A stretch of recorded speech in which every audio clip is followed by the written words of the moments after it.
What is up, conscious monkeys? Welcome to another episode of Traveling to Consciousness. As always, I am your host, Clayton. Today's guest is a rising TikTok star. We started talking when he was around 7,000 followers, now at 15, and I honestly don't know what it was. There was something about these videos that was just calling to me, and I found my way to reach out to him. And through following him, and even through our discussion over the past few days, I guess maybe a week or two, I found out that he has been meditating for 8 years, which I found interesting because I don't think I've found too many other millennials that have been meditating for a longer time period than I have. So I was like, got to find this guy out. Come to find out, he also went through a huge party phase in college. I was like, shit, me too. He's played sports in high school. I was like, shit, me too. And so, guys, without further delay, Conscious Monkeys, welcome to the show, Andrew Feinstein. Andrew, thank you for being here. Clayton, what's going on, man? I appreciate you for having me. Yeah, I appreciate you for taking your time out of your day to come on. Yeah, man. I also will say, most people do not pronounce my name correctly, but you nailed it on the button, man. I'm like, most people are like Feinstein, man, right on the button. I dig it. Hell yeah. I didn't even ask either. I didn't even think about asking you.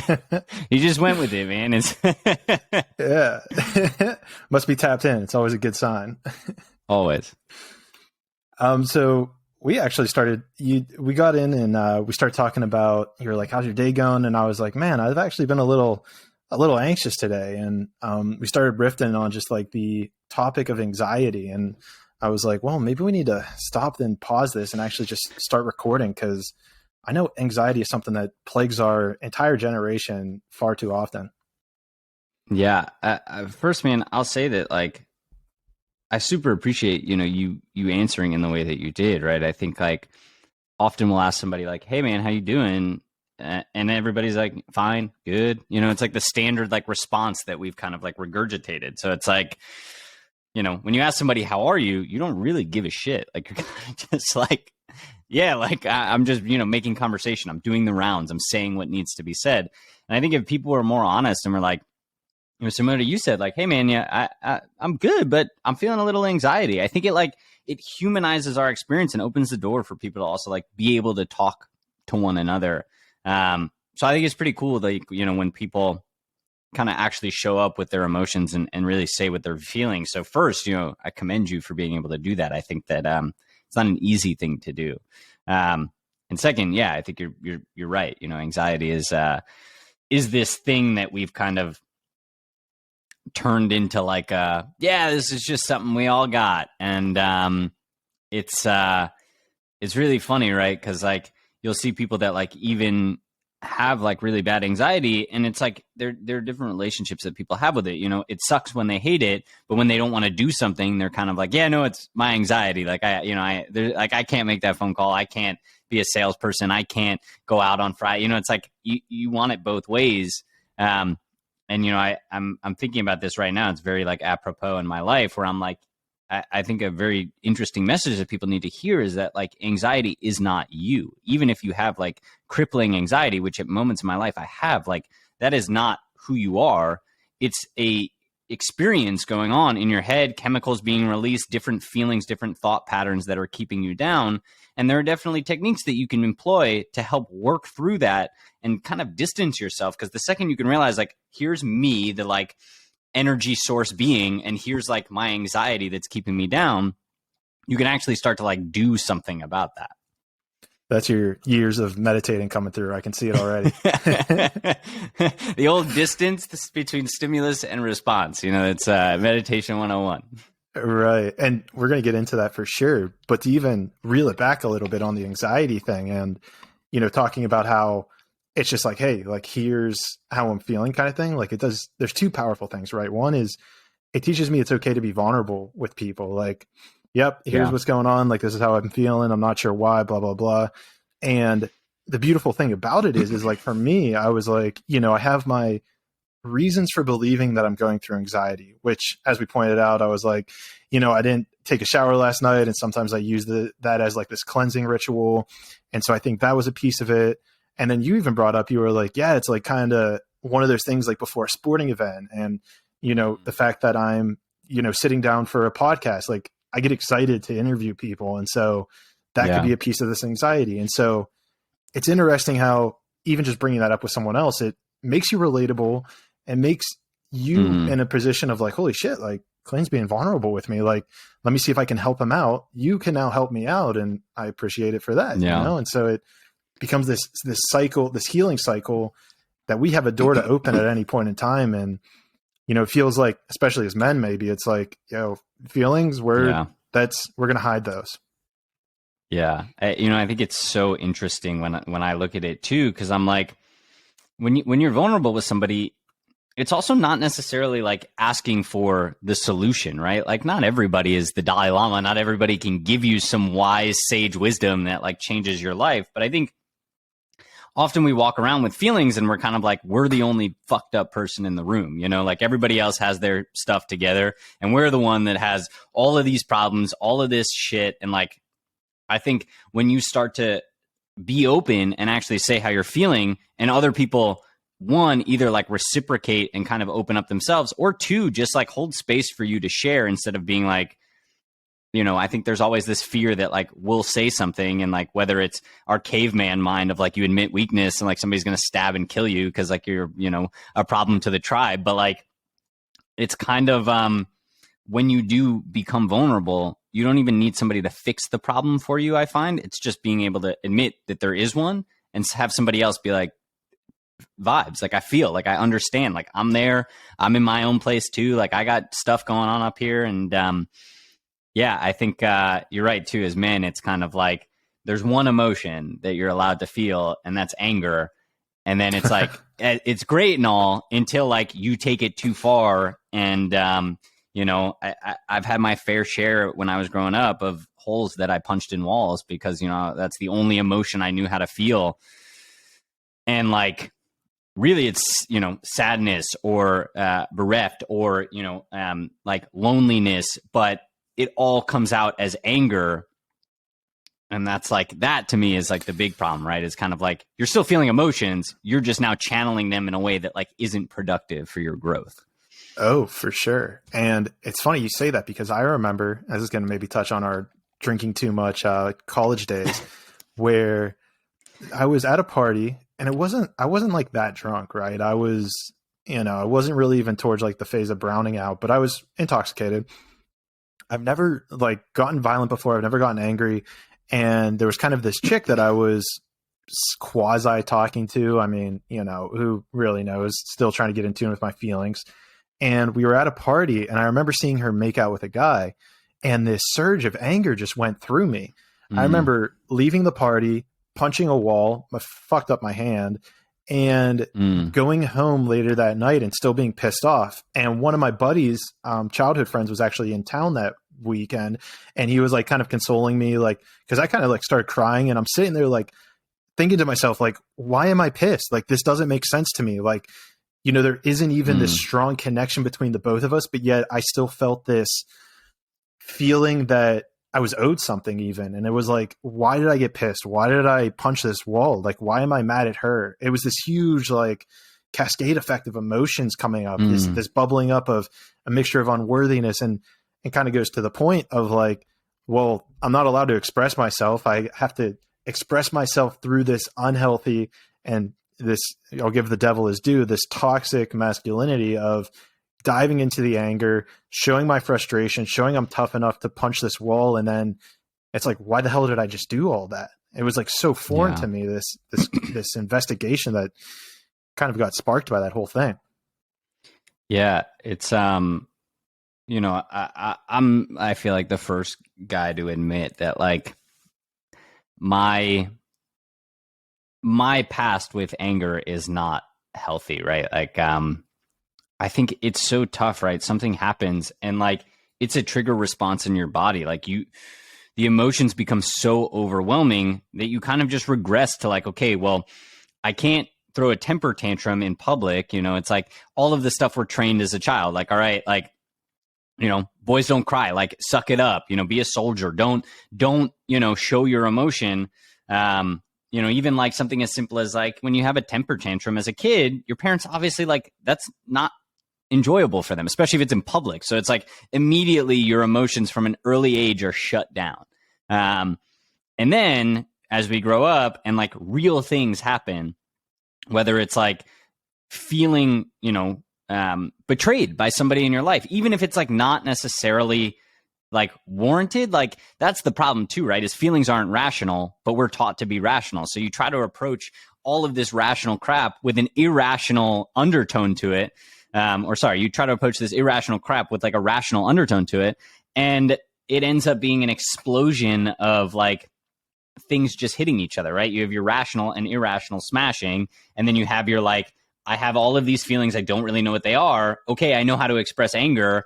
And like, it all kind of like molds together in that way, right? Like whether it's also like movies we see, TV shows, just stuff that happens throughout our upbringing. It's like punching a hole in a wall is like a cool thing.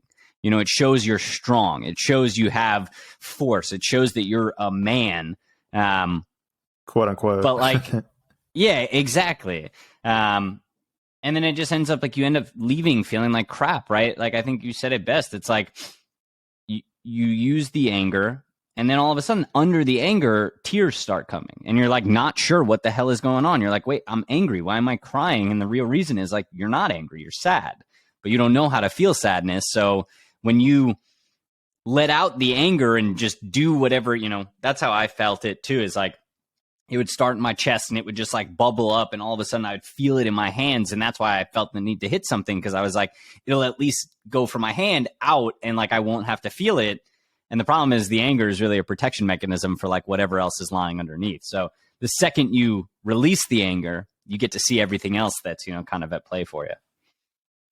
I mean, that's so true. And it's what's resonating within me to say is like it's an emotional response of some sort. And I'm not sure, your parental situation, but I know for me, upbringing, a lot of things like with my father, like whenever he wasn't happy about something or he didn't know how to articulate or have a conversation, it was anger. Like anger was the outlet. I can think of instances where I would get confused about certain situation, and my dad's, geez, I keep hitting my mic. I don't know if it's picking that up. But for some reason, anger was his modality of handling it. There was never, and I've got a great relationship with him now. We can talk about this stuff. And so I assume he's okay with me sharing all this. But his knee-jerk reaction, which I'm sure he learned from his father before him, was anger. It's like there was never a conversation about certain things. And so instead of talking about my feelings, why am I doing certain things? I remember whenever he caught me, what was it? He caught me just doing something I shouldn't have been doing when I was younger. And he just started yelling and then broke out into crying. So he even experienced that same level that we're talking here, where his progression was anger and then crying. And I mean, he didn't articulate it, but maybe even for him, there was this level of, okay, why am I getting mad? Why am I not having a conversation with my child? And of course, to me, all I hear is like, I need to shut down. And my role model is to just get mad when I don't understand something. It's, emotions are a tricky business. I mean, it's why therapy exists in the, kind of vastness that it does, because I think, and this is like probably a whole nother conversation, but I've always felt like, the schooling system has like a problem in the sense that like when you're growing up, where do you learn? You learn at home and you learn at school. And like, great, we can do geometric proofs and basic algebra, but like, to be real, that shit never comes into your life. Like the second that you get a job, you get a calculator or you get Excel, you don't really need to like know all of the stuff that they're teaching you to the level they are. And like, it's great, still do that. But why are there no classes on how to handle your emotions? Why are there no classes on recognizing that like your breathing also is connected to your emotions, right? Even if somebody taught little kids that like, hey, when you're sad, your breathing starts to get really choppy. When you're angry, your breathing starts to get really heavy. When you're anxious, your breathing starts to get really rapid. And all you need to do in that moment in order to get some space is take a nice deep breath.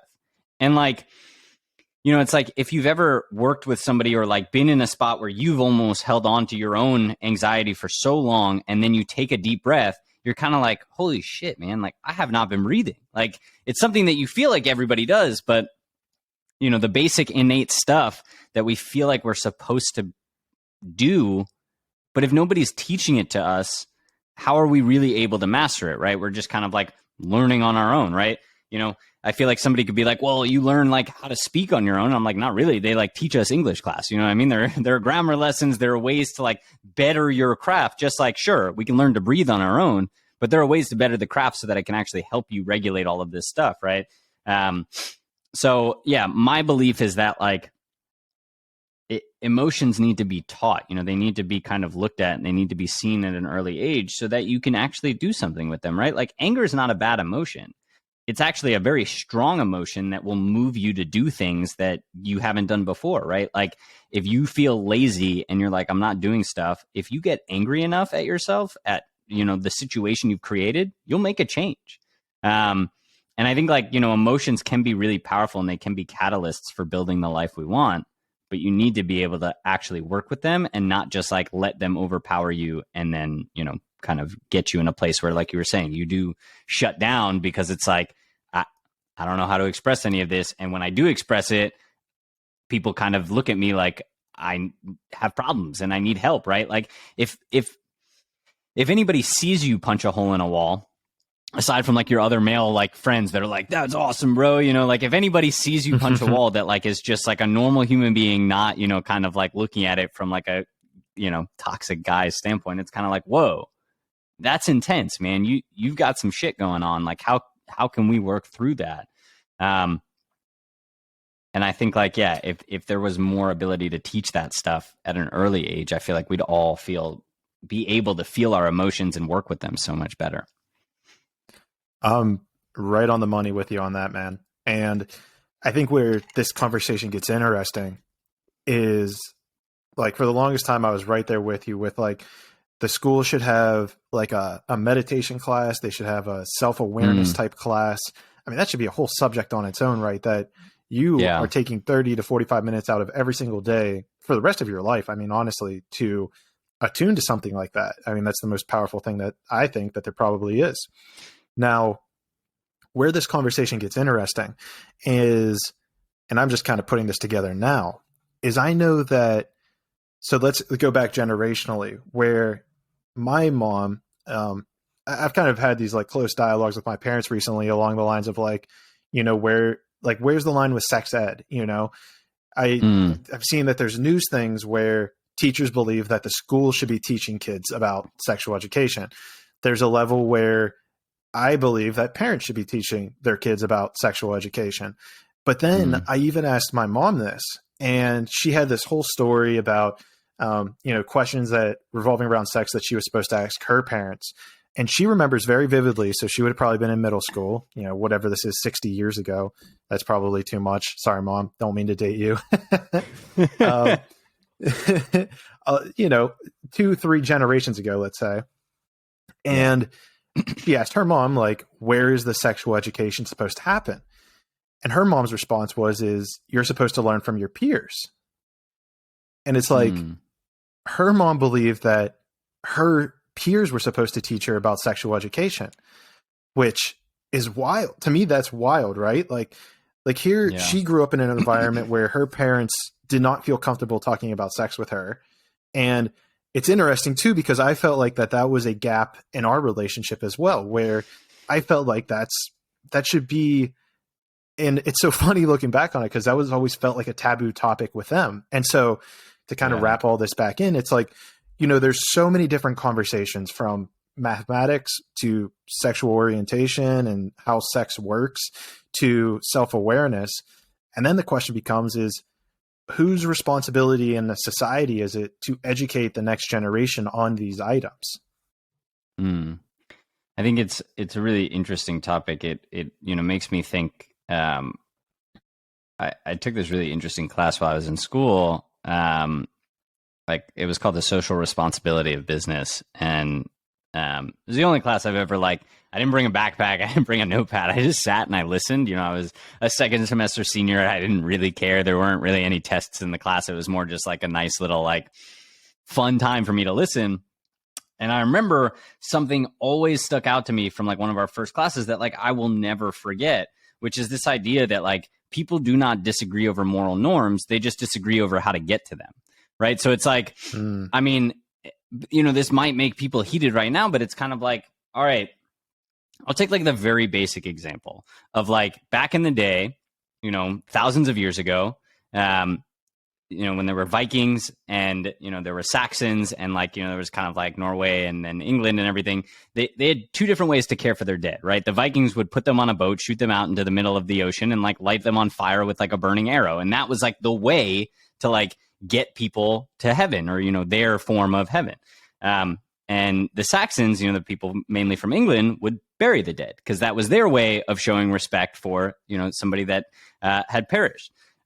Both cultures would say you need to care for the dead, like you can't just let them sit there. They both want to do the same thing. They just have different ways of approaching it. Yet wars will be fought over the difference in the way that they approach it because it's like, how dare you burn your dead? That's disgusting. That's like defiling a body. That's like, so I think to me, it brings up the same feeling of like, all right, well, if you start to teach sex ed in school, depending on who you're learning from, everybody's going to have like a different, kind of point that makes them feel a certain way, right? Some people might be like, sex isn't allowed until marriage. Other people might be like, contraception is good. Other people might say like, don't ever use contraception. Wait until marriage. If you, get pregnant, sorry, too bad. Like you can't have an abortion. That's not allowed. There are different ways that people look at it, but I imagine everybody would agree. We want people to practice sex safely. We want them to do it with somebody that they care about. And when they decide to have a child, we want them to be ready, prepared, and actually be able to enjoy and embrace that moment, right? We just all disagree over how it gets to that. And I think that like that starts to be, in my mind, the rub where it's like, how can you actually educate somebody on something when you're not teaching them facts, you're teaching them subjective opinion. And now you're like molding an early mind with something that, you feel is important, right? Like, I think, to me, I'm like the kind of gender and sex, equation is, I think one of the most apparent in our society now is like, everybody would agree that like people should be able to be themselves and be happy. But to some people, there are differences on like what that means. And I think it's really tough because now people are not able to get the proper education that they need in certain places because of somebody else's opinions or because the way somebody was raised or the rigidness that people have. And I don't know, whenever I see this stuff, I always just try to like look at, an inspiration for me, which is the Dalai Lama. Like, I'm like, here's a dude that like, was ousted from his, hometown in Tibet when he was 16 years old. He was chosen at the Dalai Lama as 5 years old. Like, I mean, he has not had his own life. His life was determined for him and he's had a bunch of shit. And yet, I feel like he's, the progression that he has made in what he allows, in a culture that I would say is very, rooted in its beliefs, and he is the first person to ever throw kind of symposiums on science and, Buddhism. And I think like looking at stuff like that, when you're like, all right, here's somebody that is leading an entire nation of beliefs and yet is like adapting to the way of the world in order to better what they're working on. I think that's what I try to look for is like, change isn't bad. It's frankly good. And if you can like take a step back and like get out of your own head, I think people will realize like we don't disagree over moral norms. We don't disagree over like the basic things, which is like people should be happy. People should have equal opportunity. People should be able to do the things that, make their life better. We just disagree over how they should get there. Right. But we disagree pretty strongly because that shit causes wars. Yeah. No, and it's crazy too, right? If you want to even take that part to a religious perspective, and this is something I've spent a lot of time trying to investigate. And I really think I visited Jerusalem, and this is where like I really got blasted with it is like, all within the city of Jerusalem is essentially Muslims, Israelis, and Israelis, Jews, Muslims, Jews, and Christians, right? And what really blows my mind, well, there's a couple things. Number one, the fact that Israel's like has 3 languages as its official languages, which is Arabic, Hebrew, and English. But then the next level of it is they all agree that the most profound things in their religion all happened within this like 300-foot radius from Christ carrying the cross of, whenever he resurrection, but his crucifixion to the Western Wall, which is, I believe, is the Jewish most the Jewish, it's like the most iconic thing for Jews is to pray at the Western Wall, to Temple Mount for the Muslims, which is like just above the Western Wall. And this is all within a 15-20 minute walk of each other. And I find it so amazing. I guess we're going down this rabbit hole. I find it so amazing that, to your point, that it's like everyone's going to kill over their beliefs, but you take a step back. It's like, guys, look at what we agree upon. We agree upon that some crazy ass shit happened within this 300-foot radius of each other. And if you break apart all three religions, they like have very similar core messages within all of them. That's like, be a good person, think about others the way you want to be treated. And, maybe a couple others. I'm not an expert in, Muslim culture, so I can't really talk to that too much. But to me, it's like, and then we're willing to kill millions and millions of people. And still to this day, you see the onslaught that is kind of still playing out between the Jews and the Muslims. And to me, I just find it really, I mean, it's, in one lens, it's terrible, but in another lens, it's really fascinating that we still are not taking a second to be like, yo, guys, look how much we actually agree upon, as opposed to like, it's like, no, we're right. No, we're right. It's like, dude, everybody's a little bit right. Let's just talk about it, Yeah. I mean, it's ingrained within us, right? It's thousands and hundreds of thousands of years of like tribal mentality that is kind of like, look, I got my people's back, my people have mine. And like, you draw the line there, right? Like, you've all know Harari's book Sapiens, which, everybody loves and is kind of touted as like one of the greatest, anthologies of our people. And by our people, I just mean like humankind. It says that like, a tribe, a group of people, a social group can get to like 150 people, like 150 individual people before it starts to break off and like factions start to form and like things start to go to shit. And like there's 7 billion people in the world. So like as creatures, the idea that we could all unite as one is like so crazy because like it's how we're ingrained to feel, right? Is like we don't inherently trust people. So you want to like form small groups that you can trust. At the same time, I think the one thing that does make humans different from all other species is that we have the ability to care about somebody we've never met. So and we have these like two differing forces. Yeah. I'd love to break this down a little bit more because I think meditation can come into this conversation really nicely, where I'm on board with you about what you're breaking down with Sapiens.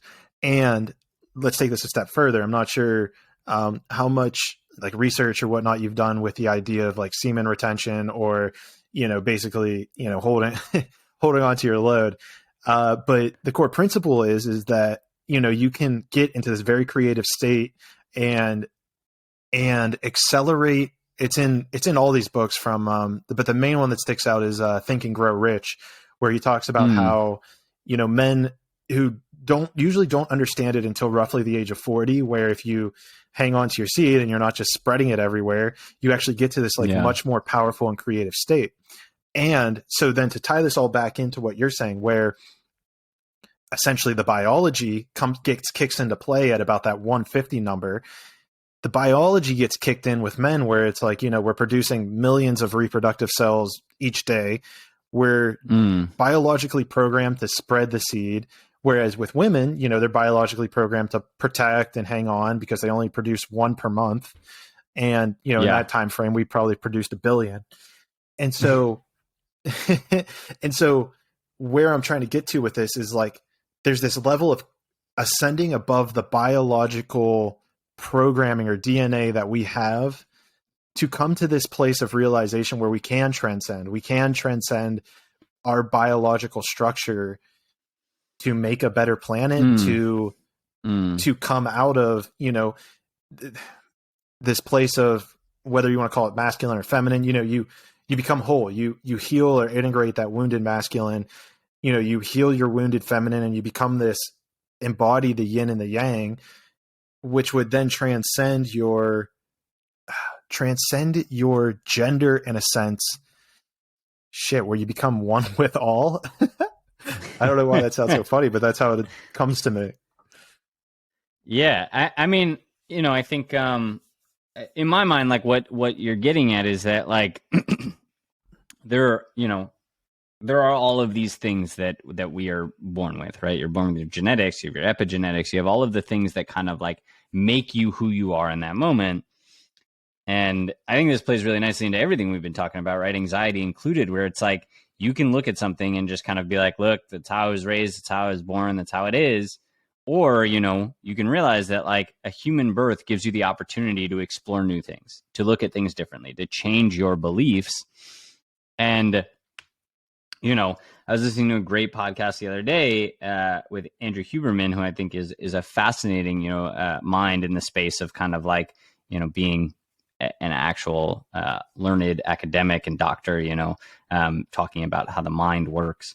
And he said that, basically when you learn something new and your beliefs change, there is like a physical thing happening in the brain and like your chemical makeup changes. And that feeling that you get when you're like learning something and it feels weird or like you disagree with it or like you feel, I think the best way is like learning a skill, right? Like if you're learning how to, I guess for me, this is like very real time. Like if I'm learning how to edit videos and like, really trying to dive into like, how can I be the best video editor? There will be moments where like I post something and it's embarrassing. Like nothing, it doesn't go anywhere. It looks stupid. And I basically am in this inflection point of like, all right, the feeling of embarrassment, the feeling of insecurity is actually my body learning something. And if I push through that, I can actually master something. But the problem is, the older we get, the harder it is for that like neuroplasticity of our brain to change. It doesn't stop, but it's harder. And that feeling of discomfort is something that we want to avoid less and less the older we get. It's like, it's how our society is also programmed, right? You get older, you retire, you now are like kind of in this spot where like, you don't have to worry. Your life can be your life. And people will say things like, oh, well, they're old, it's fine. Like, everybody has that like, quasi racist or sexist, kind of elder in their family that like, you're like, you want to be able to tell them like, hey, look, you can't say stuff like that. And like the amount of times I've heard the adage of like, well, they're old, like, give them a break. And it's kind of like, no, like, no matter how old you are, you can still learn something, but learning is uncomfortable. And I think, right. Your point is basically like, yes, we're given everything that we're given, right? Like you're born on this planet and it's kind of like, here's your, hand in poker. Here's your, the chips that you were dealt. What do you want to do with them? And I think, that to me, it like resonates a lot with my story of like, I was born, as white Jewish kid living in kind of a very siloed area where like, most of the people around me kind of looked like me. And I think like a lot of people who don't ever leave their hometown, who don't branch out, who don't find an opportunity to learn more, kind of just stay in whatever they were born into. And it's like, that's how stuff can kind of get passed from generation to generation. It takes a lot to like overcome everything that you were given and try to like make something different for yourself. It's kind of like the rite of passage of human beings, right? It's why the American dream is so appealing of like, no matter where you came from, no matter what you had, you can pull yourself up by your boots and build the life that you've always wanted. It's a story that like resonates at our hearts because like, really that's what people want is how can we in this birth, in this gift that we were given of being alive, basically build a life that transcends all of the shit that we dislike and gets us to a place where like we are truly happy. And I think, last thing I'll say, I think in my mind, where the rub starts to happen and where people start to fall off is like, you start to do everything you think you're supposed to do in order to get there. And at some point, there are things that happen that you're like, that show you that even when you're doing everything you're supposed to do, you're still not going to get to where you want to be. And I think that's when people start to say, all right, I'm going to settle. And that is like, in my mind, the most dangerous phrase in the English dictionary. Like, I'm going to settle. And I think it's so innate too, right? Like we do it without even realizing. You have a job that pays you well and you don't want to, you're like, it's good, it's fine. I don't dislike it, but I have always had this dream of being a chocolatier, or, you know, something that like has really just been in your mind and been passionate about for you. But because your job is fine, you're just going to stay in it, you know? And I think it gets better as the generations go. Right now, side hustles become a thing. Now it's like with a platform like TikTok, even like, you know, any of the other social media platforms, like it's way easier to start to get yourself out into the world. But still, I think a lot of people will settle for fine. And that's like when, you know, you start to become that grumpy old person that's kind of like doesn't want to change, because like, why does everybody else get to be bright-eyed and bushy-tailed and expect the world to be a beautiful place? It wasn't for me, you know? And it also goes back to all the emotion stuff of like, if you don't know how to process what you're feeling, you're just going to be stuck. Yeah. And I mean, that even, you're touching on a lot of stuff that hits me at my core, because my story, you know, roughly goes along the lines of like being a software engineer for 4 years, living in San Diego, California. I had two beaches, if you're familiar with Mission Beach. I had two beaches within a 30-second walk of my house. I was a software engineer writing state-of-the-art code for military drones and everything. And on paper, you know, white male, on paper in today's society, you can very easily say Clayton has it all. And I didn't feel that way. I felt as if I was like energetically, I was getting absolutely drained. I knew I wasn't where I wanted to be in life. I was finding, you know, trying to do side hustles that were going to get me out of my job, and nothing was sticking. And, you know, just throughout my journey, it's a long story in itself, but throughout my journey, I realized I had to quit my job and travel the world. And a part of it to dive into was the last week of my job. Probably the second to last day, or maybe the last day. It was probably the last day. I was cleaning up all the stuff out of my cubicle, and there was a lady who I had worked on with a project, and she was talking to another guy who they're both probably in their mid 50s or 60s.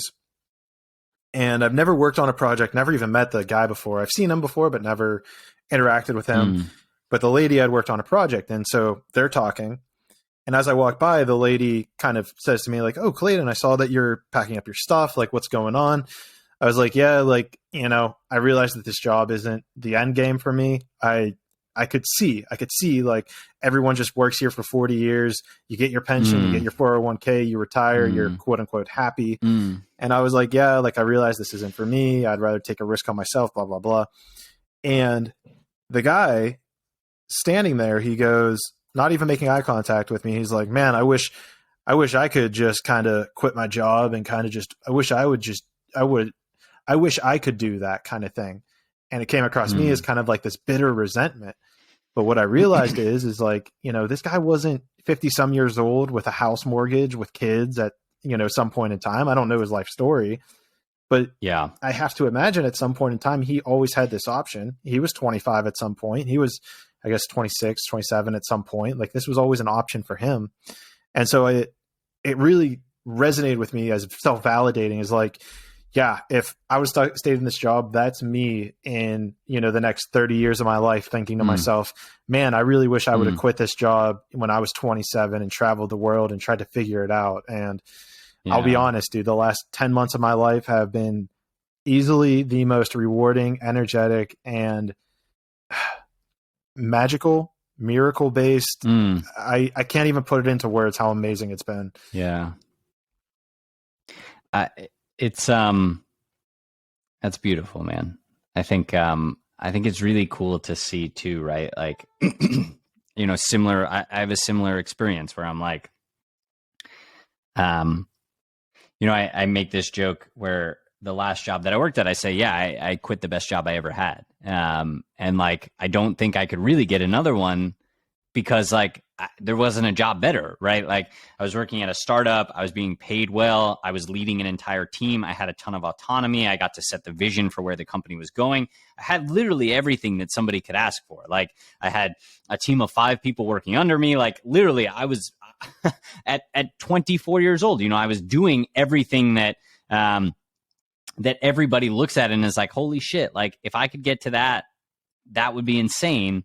Right. It's like, you're basically being an entrepreneur without having the like stress and pressure of being an entrepreneur.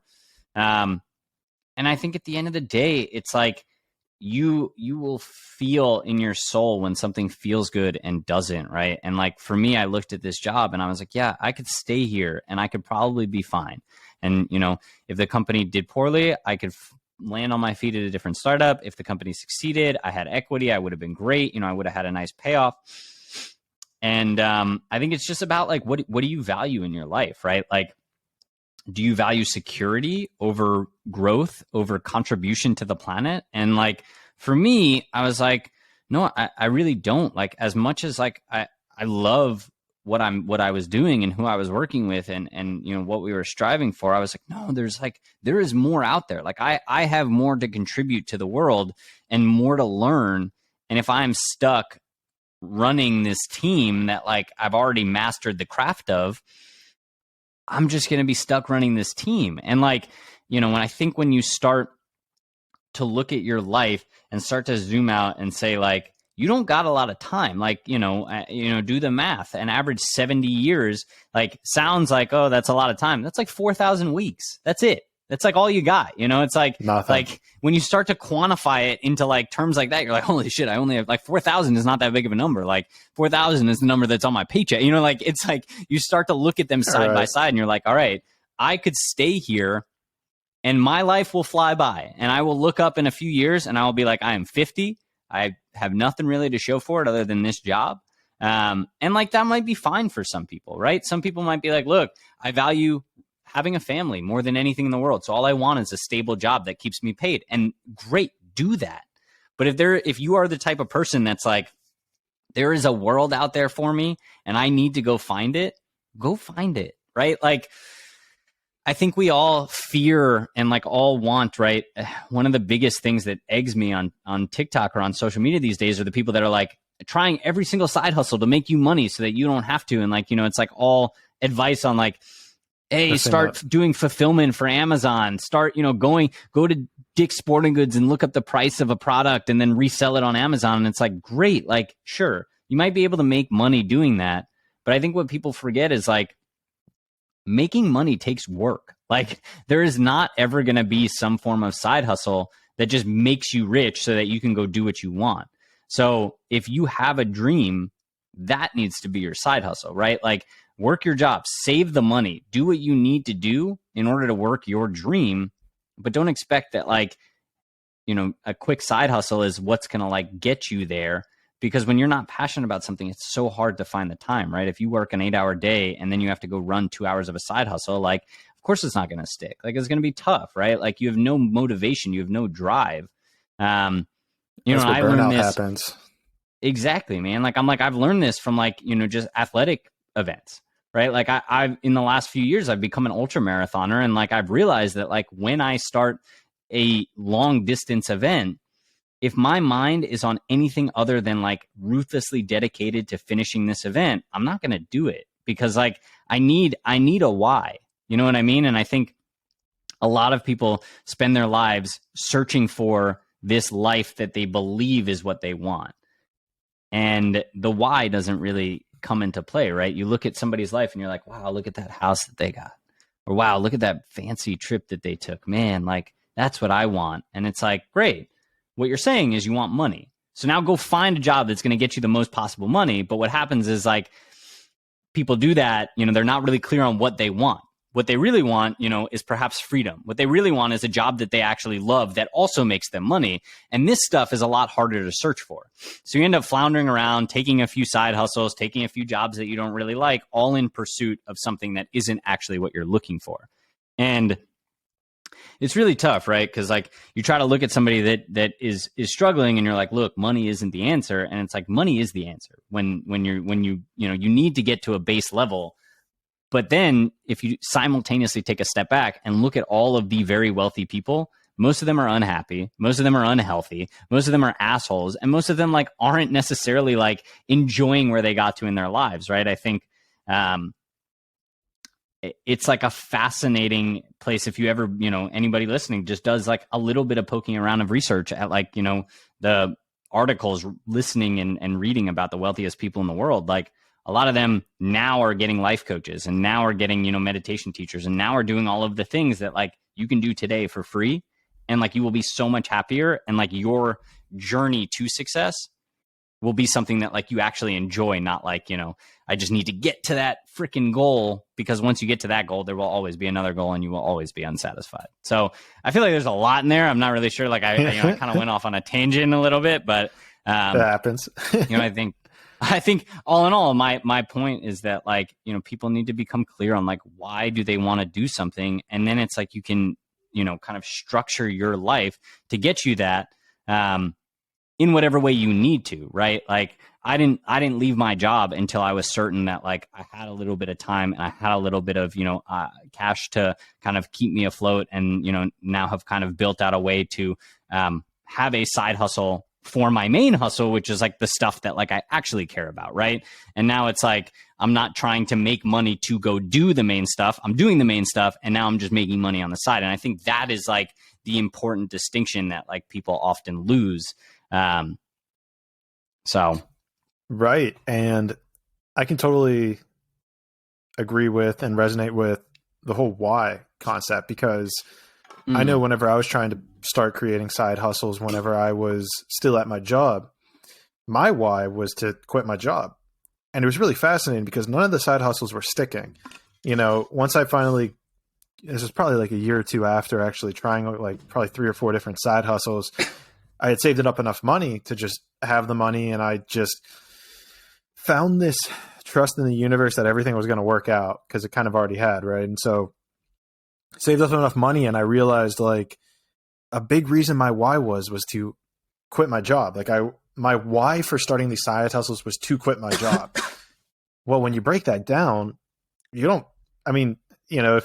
you're looking for a why to quit, like you can kind of just quit. And I know that sounds kind of scary and maybe a little bit naive, but there really is no, at the end of the day, I get the importance of money. I'm not trying to devalue it, but my point is that you can basically quit without a plan and not need the side hustle in order to quit. And I'm not saying that that's a valid approach for everybody, because that takes a level of trust, let's say, in the universe. And I did have money saved up. So, again, and I had a little bit of a plan, but I guess I'm kind of going down a tangent, and I don't I don't know that I want to go that direction.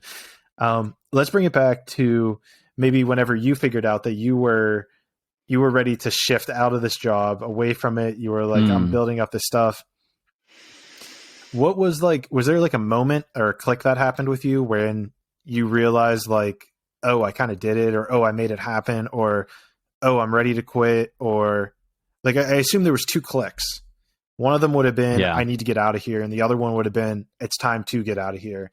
Do you remember when those happened? And how did you know when it was time to pull the trigger on those? Great questions. I think, it's actually pretty, hilarious of a story. So I don't know if you're familiar with, Spartan Race, the kind of like obstacle course running race that like exists. Tell everyone in case they haven't. So, there are several of these Spartan races, Tough Mudders, Mud Run, whatever it is. It's basically, some form of like running distance mixed in with like various like American Ninja Warrior style obstacles. Right? It's like you're running a couple miles and then you like jump over a wall and, you're run a couple more miles and swing from like some monkey bar looking things. And like, the founder is awesome. His name's Joe DeSena. He basically, wanted to help people get in shape and wanted to create an experience that like allowed anybody to actually like have fun running an event, right? Like his philosophy was like, if you put it a date on the calendar, like you'll get in shape, right? If there's a race coming up, you're going to train for it because like you don't want to not make it happen. So, that's why they created it. Before he created Spartan Race, he created this thing called the Death Race, which was basically, he was, an insane Ironman athlete and doing like all of these crazy feats of endurance. I guess like just some that are like wild are like, 100-mile races through the mountains of Vermont, 7-day like ice canoe races, in Alaska or British Columbia or one of these places. And, I think one of the coolest races on the planet, Badwater, which is basically 135 miles through the desert, all the way from the lowest point in the contiguous U.S. to the highest point of Mount Whitney, in the hottest month of the summer. So literally the hardest foot race like on the planet. And he basically was like, no matter what, what's coming, right? Like you know that if you're going to do an Ironman, it's swim a certain distance, bike a certain distance, run a certain distance. So like in your mind, you can prepare yourself for that experience. He wanted to basically create an event where you could not prepare yourself for what was coming. So the death race, the first one only had like 8 people in it. And it was like the most insane thing of all time. They showed up, he has this farm in Vermont. They showed up and, you show up the night before and you don't know when it's going to start. Like all of a sudden it just starts. So like, like there are all of these mind fucks that go on and it's like, it's not running necessarily. Like it is a whole bunch of things. It's basically who can last the longest mentally, physically, emotionally, and spiritually. So like, some years he'll have you bring a bag of onions because they're going to put you in a tight room and make you cut onions until like, somebody taps out. So like, it's not just what are your feats of physical strength. It's like, how much can you endure? And how much can you keep going? So it's pretty cool. I mean, if you've never looked at it, there's some cool like videos of it online. Like it's worth checking out. But basically, the job that I was working at before I quit hosted a podcast, and they had Joe on the podcast, the founder of Spartan Race. And I've been a fan of his for a while. I listened to a few other podcasts with him, and I heard that like he occasionally invites people up to his farm, and I was like, that would be really fun. So, we're backstage on the podcast. The founders of the company I was working for knew I was a big fan, so they invited me backstage. It's like kind of this setup, so it's virtual. So it's not like, we're virtually backstage. We're not, kind of like in person. And of course, kind of like being a guy who runs like, multiple companies that has multiple events going on, Joe's a little bit late. And, we're trying to get the show on the road. And I've got probably about like 5 seconds to say something to him. And I basically say like, Joe, like huge fan of yours, epic to meet you. I know we don't have time to talk right now. Maybe I can come up to the farm and we can hang out then. And, he looks at me and he's like, yeah, absolutely. The death race is on Monday. Why don't you come up for that? And, I know what the death race is at this point. So this is like Tuesday and like that following Monday. So 6 days from now is the death race. And of course I'm not going to miss out on my opportunity. So I'm like, yeah, I'll be there. Gotta say yes. And basically my week starts to unfold of like, I go from, all right, I'm working next week to, okay, I need the entire week off because the race can go for 4 days. I am booking a hotel room at the Clearwater Inn in Pittsfield, Vermont, which is like literally the only like hotel in Pittsfield, Vermont, which has a population of like, 500 people. On the Friday before I have to drive up on Sunday, I get this gear list, which is about a full, 8 by 11 page long. And I basically need to bring like an entire, rucking backpack with like a 20-pound axe and, like I wish I could show people, like I have footage from like what I had to bring. Literally one of the items was like 3 ounces of ground up toenails. And it's like not something that you can actually get. I think they just like the whole point of the race is they want to fuck with you before you even get up there. Right. So basically I was like, all right, I'm going up to this race. I'm meeting Joe. I had this dream at the time of like, how cool would it be if I could like live with all of the people that I idolize and like learn from them. Right. And like, I think like that was my vision. So I was like, I'm going to go up, I'm going to meet Joe. We're going to hit it off. He also framed it to me as like, come up, like, we'll film some content around the death race. Like it didn't make it seem like I necessarily needed to compete. And yeah, I basically show up at 6 a.m. At the farm. Right away, we're getting yelled at. Right away, it's, all right, line up by the order of the cubed root on your license plate. And it's like, it's 6 a.m. I don't know how to do cubed root math at this hour.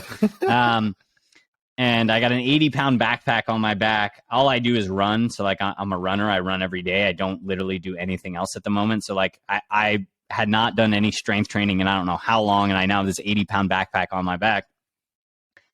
And I basically make it through about 16 hours of a 72-hour endurance race where we're doing everything from like hiking up mountains to upside down crawling over like rivers. And it's insane. I literally have never felt so like cramped up and like effed up, and it was like it felt inhuman. Broken. And it was the most insane experience ever. I didn't even get to meet Joe. Like I didn't even get to meet, he wasn't even there. So like I'm literally like I go through this whole thing. I expect it to be like an easy, like I get a little bit of a separate, experience, and I'm going through literal hell. And then I finally tap out, and it's like, 9 p.m. and I make it back to the farm. We're like off somewhere in Vermont hiking. I make it back to the farm, and he's there. I'm like, the first thing I say is like, "Hey, Joe," and he like does not know who I am, and I'm like, "Great, like I'm the guy that you talked to 6 days ago and told to come, and here I am." And he's like, "Oh, you can't quit. Get back out there." Lo and behold, we ended up kind of talking a bit, and I asked if I could come back up to the farm, and I ended up going back to the farm about a month later to help him put on like some kids wrestling camp.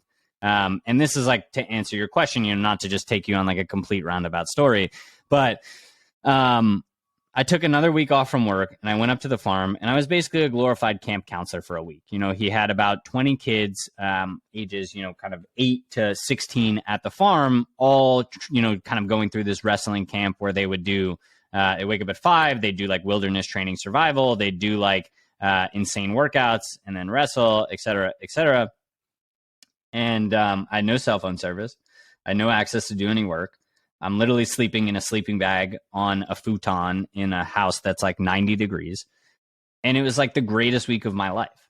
And I think like realizing that like I had so much more fun just waking up at 5 a.m., working out with these kids, talking and like hanging out and just like being present in the moment, that I was like, I need to get out of my job. Like I need to leave immediately. And I think like there was a moment there where I was just like, holy crap. Like if this is enjoyable with all of the shit that it is, I'm literally in the middle of nowhere. I'm barely sleeping. I'm working out a ton. It's hot as hell. And I loved it. It was just a sign to me that like I was in the wrong spot. And then your second part of the question, I got lucky that the week after that, my boss kind of looked at me and was like, "Hey man, you don't seem super happy."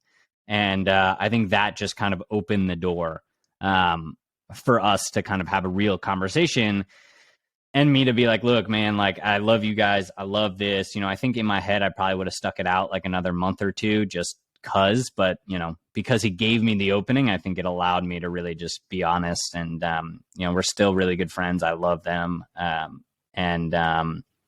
it just, what a great boss. What a great boss to realize that He's awareness. Awesome. They're young too, right? Like they were my age. They were running a pretty cool company. It's like a new way of doing things, right? Like most bosses don't give a fuck, because they've been through their own shit, similar to your story where, the dude's 50 and he's like, I wish I could do that. Like most people are in that mindset. So it's hard for them to be like, they kind of look at, they're like, I'm paying them. I'm giving them good time off. They have good benefits. They should be happy. Right. So it's like looking I think it's at just a human keyhole. thing though, right? Right. Exactly. And go ahead. And that's something that was pretty interesting about your story was, and this is something you kind of like hear mirrored, right? Is like, you can really, it's amazing because you come from like this position that would be very glorified in society with, running a team at the age of 24, great startup, yada, yada, yada. Yet you were finding more enjoyment in life, sleeping on a cot, freezing your ass off, waking up at 5 a.m. And it's like, yeah. And so you got to find that thing where you're enjoying doing things that the average person would hate to do or think would be terrible or would be going against that counterculture of society. Absolutely, man. I think we all try to like avoid pain and discomfort. And I think that like in my mind that any time that you can willingly put yourself in pain and discomfort, like life is found there, right? Like something as simple as like take a cold shower. Like it takes your breath away. It is crazy. You feel something immediately. The second you step out of that, like it's going to be miserable. You're going to hate it, but there's going to be a switch in your body that changes, right? Like we are creatures that like love an underdog story. So anytime you overcome something, there's magic in that. And I think, I firmly believe that like overcoming discomfort is actually like something that we all really enjoy. We've just all got really accustomed to liking comfort that, who wants to really go through that? But I think, that experience also showed me, I was kind of like, look, if I can be really uncomfortable and really love it, then like, why am I hanging on to the security of this job when I know, I want to do something else? Like, I also will say, like, I'm not a proponent of everybody quitting their jobs. I think a lot of people can work a job and like start to build out, the solo mission or the content engine or whatever, kind of startup they've ideated in their head. For me, when I'm working on something, I'm all in. Like, you get, not just my 9 to 5, you get 12 hours of my waking life of me dedicating everything I have to whatever I'm doing. It's just how I'm wired. So, I had all these items on my to-do list of work on my own stuff, come up with the, keep working on like my startup ideas. And I just wouldn't do it because like anytime, a free hour popped up, I was like, all right, well, there's more work to do for my job. So I would just dedicate it to that. So that's for me another reason why, I needed to leave, because I knew that if I stayed, I was going to get trapped. And I don't want, my tombstone to read, he lived a great life, although he was trapped. Well, then, ironically, it wouldn't have been great, right? Exactly. It'd be like society, great life, me, terrible life. Yeah. And what's interesting... I think... go ahead. Okay. I was going to say, I had a mentor who used to say to me, he's like, if you get really sick or something happens to you, who's going to show up like, by your hospital bed? Is your job going to show up? Is the money you made going to show up? Like maybe to, pay for the medical bills. But what's really going to show up is the people in your life that care about you. And I think, I always try to keep that in mind, no matter what I'm working on, that like at some point too, you need to distance yourself from it, right? Like this is really morbid to say, but if you died tomorrow, your job will replace you in 2 weeks. Yes, like it will be sad. It will be crazy. It will be all of the hot water cooler topic for 2 weeks. And then you will be replaced and you will, the world will move on and you will be forgotten. And like, it's really fucked up to say, but like, that's kind of the experience, right? Like people die every day and like, that's part of like our life. It's the only guarantee that like we have in this world is one day we will die. You don't know when it will be, but it will happen. And I think like recognizing that frees you up to kind of be like, I'm really not that important to my job. Like, right. Like, yes, like I do a lot. And yes, like I'm probably important in their eyes, but like what's more important is how do I feel here? How do I feel here? And what am I doing to like grow as a human and contribute to the world? Right. Like, yeah. And I think the next level, that's important. Oh, absolutely. And I think the next level to that is kind of how we were talking about society earlier. To touch on this, like everyone dies at a certain time. It's like, well, you're going to die at a certain time. And all of society is going to die at a certain time. So why are you doing something to please society when their life is just as fragile as yours? So, who do you really want to satisfy more? Do you want to satisfy the greater society that, within 200 years, less than that probably, but within 200 years, there's going to be brand new people on Earth who aren't going to remember me. I mean, unless you do something really crazy and exotic, but you're not going to do it at that job that everyone else is also doing. It's like that whole idea of if you really want to set this tone and, you're talking about the underdog story. And, I think there's a level of ego that a lot of us want to be remembered throughout history. And maybe that's a masculine quality, and maybe that's just me projecting as well. But at the end of the day, if I, like you said, die tomorrow, maybe some people are going to remember me, but at some point in time, all the people that I've ever known are going to die as well. So why am I doing something to please other people who are also going to eventually die if it's hurting me while I'm here?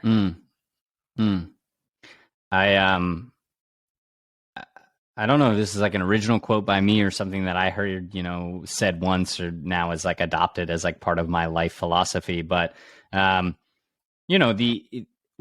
matter what you do, like the people that are going to remember you 50 years from now are probably going to be, just your family. Like, yes, like you might be remembered by somebody else. Right. But, I like take a bigger look and be like, all right, I know things were different 1,000 years from now, But like the amount of people you know from 1,000 years from now, based off history books and based off the stuff we've learned, is probably like, you know, you can count it on your hands, right? Like it's probably a little more than that. But like, unless you were a king, unless you were like a molder of history, unless you literally changed the entire paradigm of society, 1,000 years from now, you'll be nobody. Like, it doesn't matter how many TikTok followers you have. It doesn't matter, you know, how many likes you got on that Instagram photo. It does not matter how much money is in your bank account. You end up, you know, in the ground, cremated, you know, as we talked about, whatever belief people want to say, you know, for how to care for the dead. You end up not in this human form. And like, I look at it and like, I mean, you know, I think part of my earliest memories of like as a kid was like recognizing this for some reason. I have no idea why. I haven't had, you know, knock on wood, I haven't had, you know, any like deaths like in my immediate family. But I remember being 10 years old and all of a sudden my brain just starts spinning and is like, oh my gosh, like I don't remember what happened before I was born. I don't know if I've learned anything about what happens when you die. What happens, you know, and your brain goes to like a really dark place of like, what if it just all ends? Like, what if there's nothing? And then like what, you know, world keeps moving and you don't exist. And I think like, you know, from that moment until I found like Buddhism and meditation, that was the scariest like concept for me. And anytime it would like pop into my head, like I'd have to try to like think about pleasant thoughts because like it is a scary place to be. And then, you know, all of a sudden here was this, you know, way of life, religion, whatever you want to call it, belief system that kind of said like, look, each birth is an opportunity to, you know, kind of become your best self. And even if you want to believe in enlightenment, you don't want to believe in enlightenment, you want to believe in cyclical rebirth and nirvana and samsara and whatever, it gave me this slant to kind of say like, all I have is this birth. And like, let me do as much as I can with it. Like, yes, I know I technically have another one. But like, let me do as much as I can with this moment and with this opportunity I have. And I think from there, I was like, I cannot waste even a second. Yeah, man, I mean, I think it's a tough spot to be in. Like, you know, it's the human life is amazing. It's a death sentence. I mean, at the very same time, you know what I mean? So I think like, you know, you don't know how long you got. And, I'm a fan of like, how can you make the most out of each day? And I go ahead. And then I got a good quote too for you after that. Well, go for it now. Let's hear it now. Maybe it'll set me up. I'm a big fan of Jesse Itzler too, who I'm not sure if you know who that is, but he's a pretty cool dude. He's just worth some looking up, but he basically says, you know, in every day, he tries to live 5 days. You know, where it's like you make the most of each day. You do as much as you possibly can. You know, you don't waste any second of it, because if you live 5 days for every day, you end up basically living 5 lives in one. So, you know, I think looking at it like that, I'm like, you know, I'll give you like a concrete example of how do you do that. You know, I got home yesterday after a long day of work. I'd done everything I needed to do that day. I worked out. Had all the items checked off my to-do list. And I was like, I mean, I could just kind of sit here and watch TV, or I could grab my bike and go out for a bike ride. And like, you know, I think like those decisions of like what it's going to be more of like a memory for you. Is it going to be that like TV show, you know, that's scrolling on Instagram, or is it going to be like going and doing something in your life? And I think that like that is how I try to approach each day.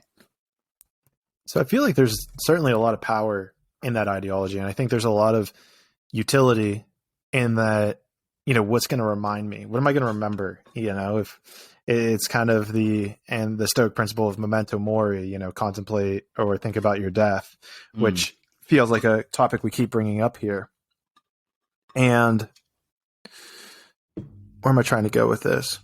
I feel like that there's and I'm curious how you kind of balance this, given this idea of almost go, go, go, and correct me if I'm kind of putting words in your mouth, but it feels like you're kind of advocating a little bit for the, what would it be, like the hustle culture almost. And this is something where I've kind of been trying to play around with this. And because hustle culture to me, it's so wild as I'm thinking about this, because hustle culture to me kind of comes across as almost the toxic masculine of where you need to keep doing. There is no stop. There's always going.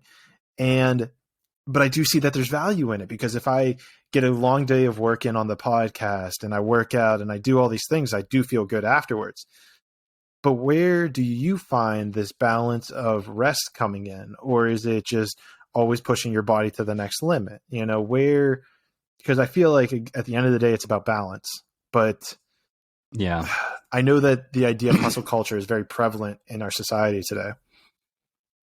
Yeah, I love this question. Because I think, I look at myself as somebody that is relentless. Like I put a goal on a piece of paper and I am relentless to get there. Like I am,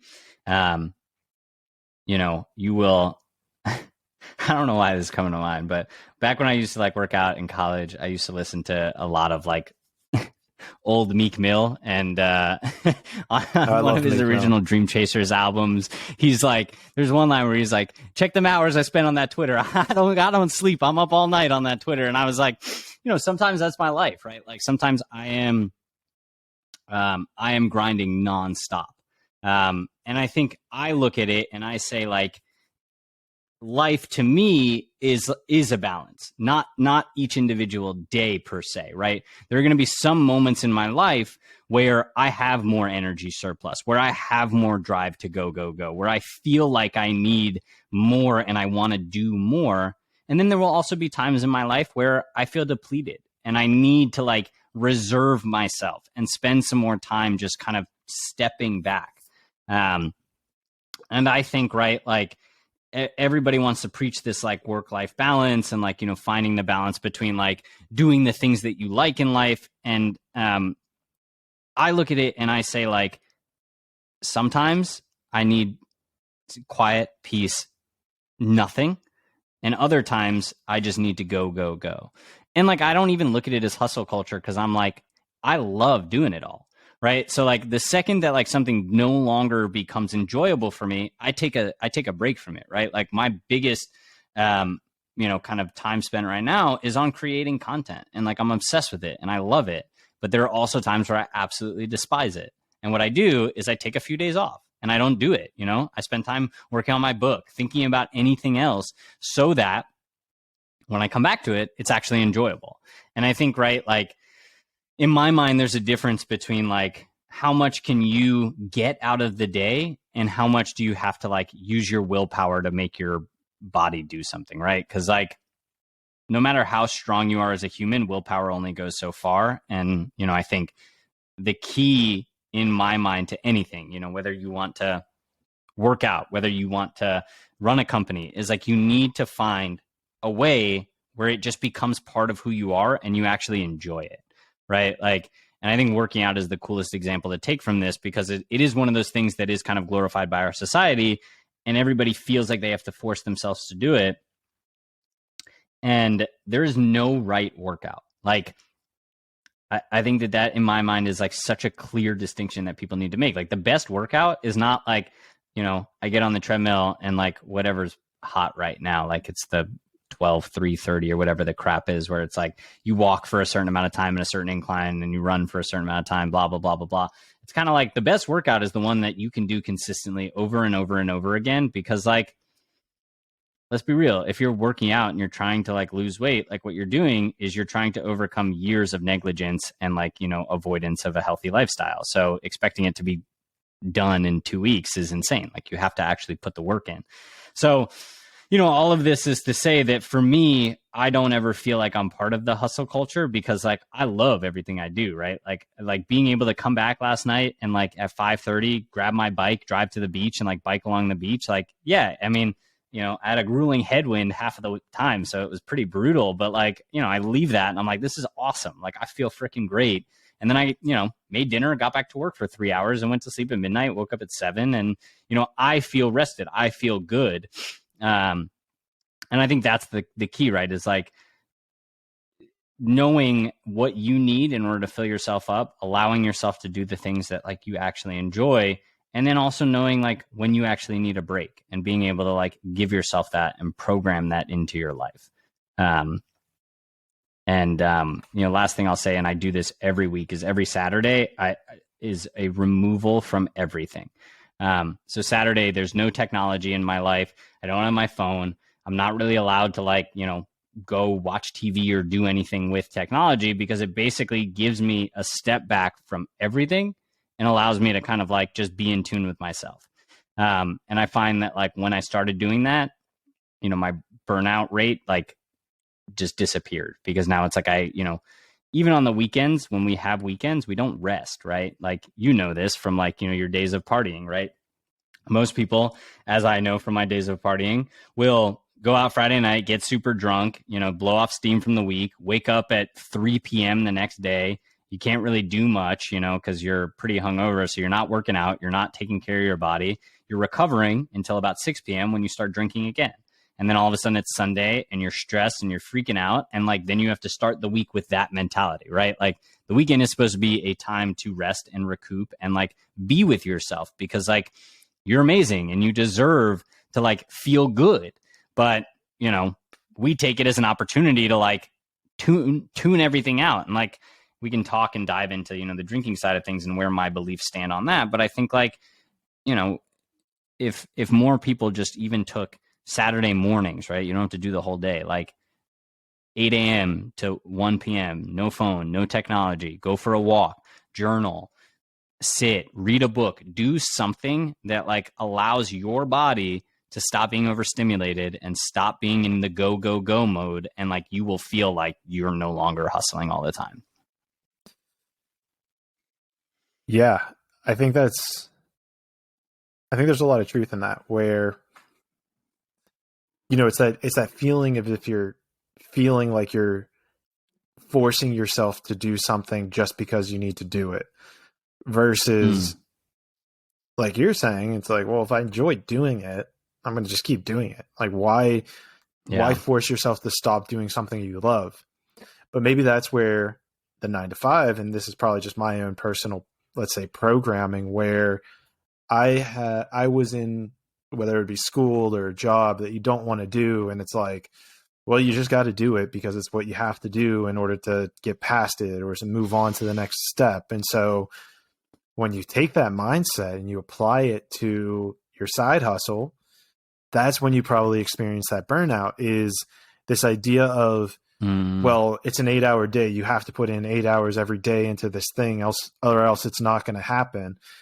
And there's another level to that where it's like, well, how do you define putting in time to it? Like this podcast, for instance, is it recording a podcast? Is it making content to put on on Instagram or YouTube or TikTok? And it's like, well, another portion of that is actually me reading books, listening to other people on YouTube, trying to expand my awareness around spirituality or consciousness or meditation so that I can take that content and deliver it to my audience as well. Or looking for new people to come on the podcast, finding you, it's these different things. And then even the next level of that, interesting enough, is this element of rest. It's like, well, if you just push through all these things and burn yourself out, what good is that to the audience? If you show up to this podcast and you're in a daze and you're out of it and you're tired and you don't want to be here and you don't want to talk to Andrew, then everyone's going to be able to hear that. Andrew's going to hear that. Andrew, you're going to feel that. And you're going to be like, what the hell is Clayton doing? He doesn't care to be here. Why am I here? And it would then have this ripple effect around the audience, around the podcast. And it's like, okay, well, why am I listening to this if the host doesn't even want to be there? And so ironically enough, I'm almost talking myself into seeing this element of rest as being helpful in the continuation of like letting things digest. And I could even have seen this with jujitsu, and maybe you've seen this with running, where, some days you go harder and some days you pull back because you need to let your body recover, or you need to get a new perspective on the workout or the sport, I suppose, or take some time to actually just watch people run to see how you're able to do it differently and let your body, it's a part of the process almost. It's like, it's interesting because I'll leave it on this where, it's, I know Elon Musk has said before where he says that he works 16 hours a day, 7 days a week. And to me, I'm like, that has to be bullshit because even if you're only sleeping 6 hours, that only leaves you 2 hours to eat and rest. But then I'm thinking to myself, well, technically, aren't we all working 24/7 on whatever we're doing? Because if I don't sleep, then, and maybe I'm playing a word game here, but if I don't sleep, then technically, this is all going to go to shit. Absolutely. Yeah, I think finding that balance too in just the feeling productive and feeling the wanting to feel productive, right? I think that to me is one of the biggest traps of our society with to-do lists is you can put a bunch of shit on there, you can start crossing stuff off, but are you being truly productive, or are you just doing a lot of things? And I think the way that I've structured my life now, and this is my number one productivity tip for anybody is write as many to-do lists as you want. Fine. Do it all, put everything on the to-do list, put sleep, put workout, put whatever you want on your to-do list, but then have a second to-do list that is literally the 5 things that you need to do today in order for today to be good. And those are the things that you need to start with, right? I think a lot of people want to come in and be go through my inbox, if you're working a job, and it's yeah, great. Go through your inbox is not a hard task, right? It doesn't take a lot of mind work to clear out emails and reply to a few emails. Do the top 5 things, do them right away, and then start to check off the rest of the stuff, right? And what happens is, in my mind, I think you're right. We're working 24/7. Even for me, I'm if I'm working out, I am still working, right? I'm still pushing my body to help me build the best life and most enjoyable experience for myself. So in my mind, the only times that I'm truly resting are on Saturdays when I have nothing. And I still work out, actually Saturdays are my longest run days, but I don't have anything else that gets in my way.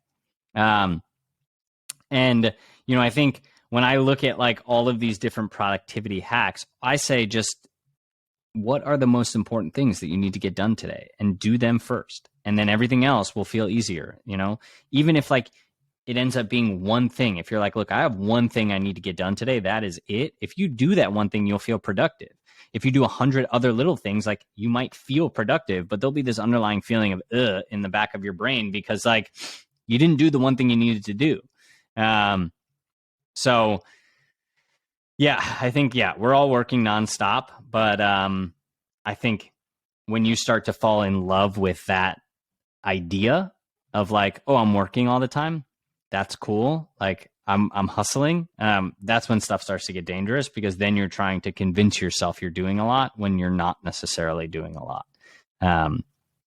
Interesting. And that to me is an important distinction, and something that I have fallen prey to time and time again, because how easy would it be if one of your to-do list items is make the bed in the morning, and then you get to just cross that off, because is that really that hard? For some people, maybe. For me, it's I do it every day. So no longer am I allowed to put that on my to-do list, because it's just part of my life. I just do it. And I think the more that people can transition to what is important and what needs to get done, how can I be productive and not just efficient, I think is a very key distinction. Yeah, and I guess an element of that is trying to figure out where, taking inventory of what you're doing almost to see if it is contributing to your overall picture, right? If you're actually moving that needle to where you want to be versus where you had been. If you're actually contributing something, let me think here.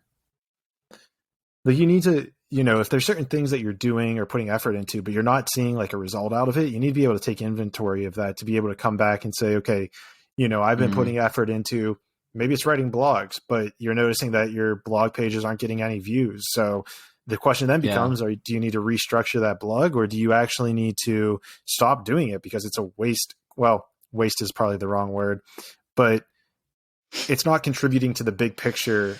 Your time could be better spent on something else to contribute to that bigger picture than what you're contributing to it now. Yeah.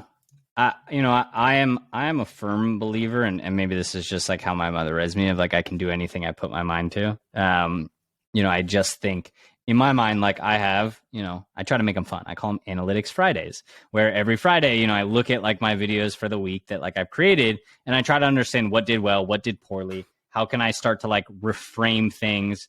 What did the comments say? Did comments on my videos call out a certain thing that I did that people enjoyed? So that I can try to build more of a holistic picture of like what is going to work and what is not, right? Because I think at the end of the day, like it also depends on like why you're doing it, right? If you're writing a blog because you just want to like grow a following and like make it big and like be a person that people know, like it's 2022. Blogs might not be the best angle to take at the moment. You know, maybe they can be supplementary to like another form of social influence. But I think if you were like, I'm writing a blog because I really love writing and like writing really makes me happy, I think that is always time and time again going to be worth it. You know, maybe you start doing some research on, all right, maybe blogs are not it, but, you know, Medium, which is, you know, a public source, a public website for people to be able to write whatever they want and other people can kind of stumble upon it, might be a better apropos area to like actually air your thoughts out, right? So it's kind of like, I look at it and I'm like, there's never a waste. If you enjoy it, it's always worth it. And then it's just kind of like, all right, do a little bit of analytics, do a little bit of research, do a little bit of understanding what works and like mix that with the stuff you enjoy, right? Because I think no matter how much you love, like if you love writing and you write a book and it doesn't go anywhere, like it's still not going to feel good. You know, you want to like get the success for the effort that you put in. But I think it just takes a little bit of time to like understand and like, you know, kind of wrap your mind around, okay, why do certain things do well and other things don't? And I think that that's all doable. And the thing is, and this maybe is what I would love to point out, because when I caught myself saying wasted, the reason I caught myself is because of what you kind of just laid out there, where you say that you wrote this book and it didn't, not you specifically, but just in general, if someone wrote a book and it didn't go anywhere. No, yeah, me specifically. Well, I know you were talking about how when you were 21, you wrote a book and you weren't very proud of it, but maybe this is an excellent point, because you needed to use that as this catalyst to open up an idea, or maybe that book sent you down this path that even though the book physically maybe didn't do well, there was a door that opened because you still wrote that book, even though it wasn't the outcome you desired. It opened a door to something else that then presented itself as a medium to move forward in your progression of life. Absolutely. You know, it's very silly too. Like, you know, I been on a few podcasts recently as, you know, some of the videos on TikTok start to do well. And people still listen to me. They're like, author of Find Your Mind. I'm like, I wrote that book 6 years ago, man. Like, we don't need to use that book. Like, get that out of the different intro. title. But like, did you like Rising TikTok Star? It was Rising TikTok Star. I love that, man. I'm like, I'm a big fan of that. I'm like, yeah, you know. Well, it was funny too, because I saw someone in the comments say something along the lines of like, I'm here before you go famous. And I found it so fascinating, because I was like, that was like what called me to reach out to you in the first place. Cause I was like, there's something here. Like, I don't know what you're doing with your TikTok. I don't know what's going on, but there's something here where like, you know, your account's, it kind of already is, I guess, in a sense, it's already starting to blow up. And so, you know, I don't know what there is about that, but yeah, I found that fascinating. Yeah, it's you know, I think as you can see, like I run it like I would run a business, right? Like it's you know, I'm very structured in how I do it. I pivot a lot, right? Like last week I took the entire week off because not because my videos were doing poorly. You know, I'd grown to 15,000 followers in 2 months.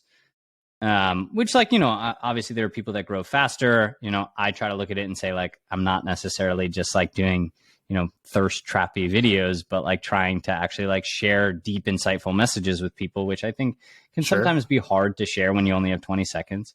But, you know, all of that is to say, I was like, on paper, same modality and, you know, motif we've been talking about. On paper, everything looked fantastic. I was growing, I was doing fine. All the videos were doing well. I was not happy with it. I was like, I can do better. Like, I can do better. I can enjoy this more. I can be more creative. I can have more fun with this. And I think, like, in my mind, I think that's what separates me. And I could be wrong, right? Like, it could be something. It could be the hair. You know, who knows what it is?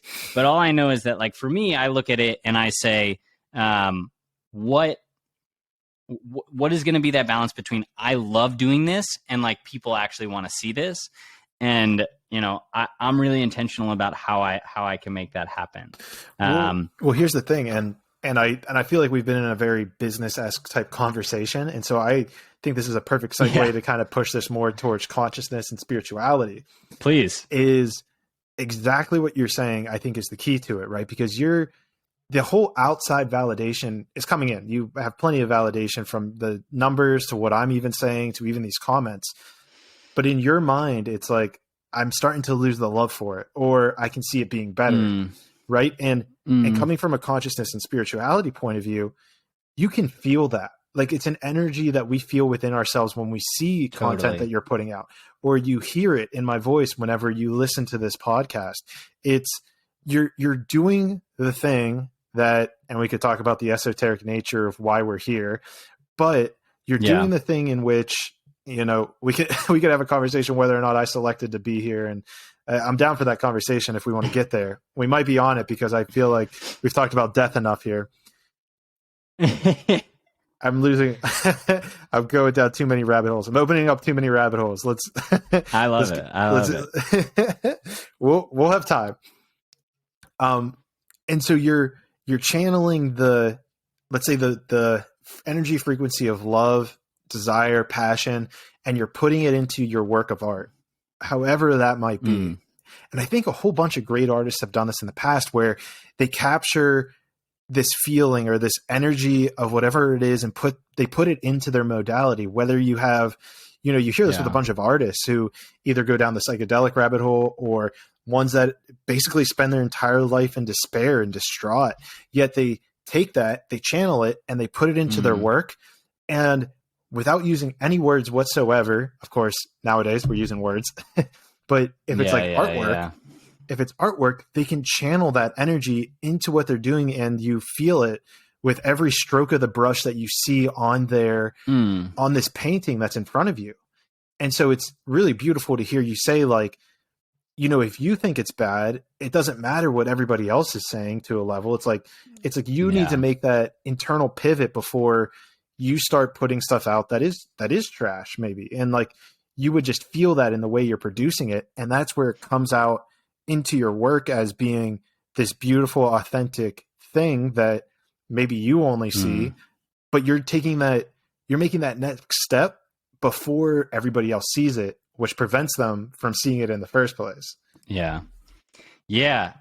I could not agree more. I feel like, we are in the time of like the, visual content influencer, right? Where like, you're right. Like, it's not as much like art, like you're seeing somebody, but based on how they show up, and, not even necessarily the content of what they're saying, just how they show up and like what you feel by watching them is like what determines whether you stay or not, right? It's so like when everybody is vying for your attention and all it takes is this movement to like not have to watch somebody, what you're kind of innately looking for, I think, without even recognizing, is like, do I resonate with this person? Do they make me feel something?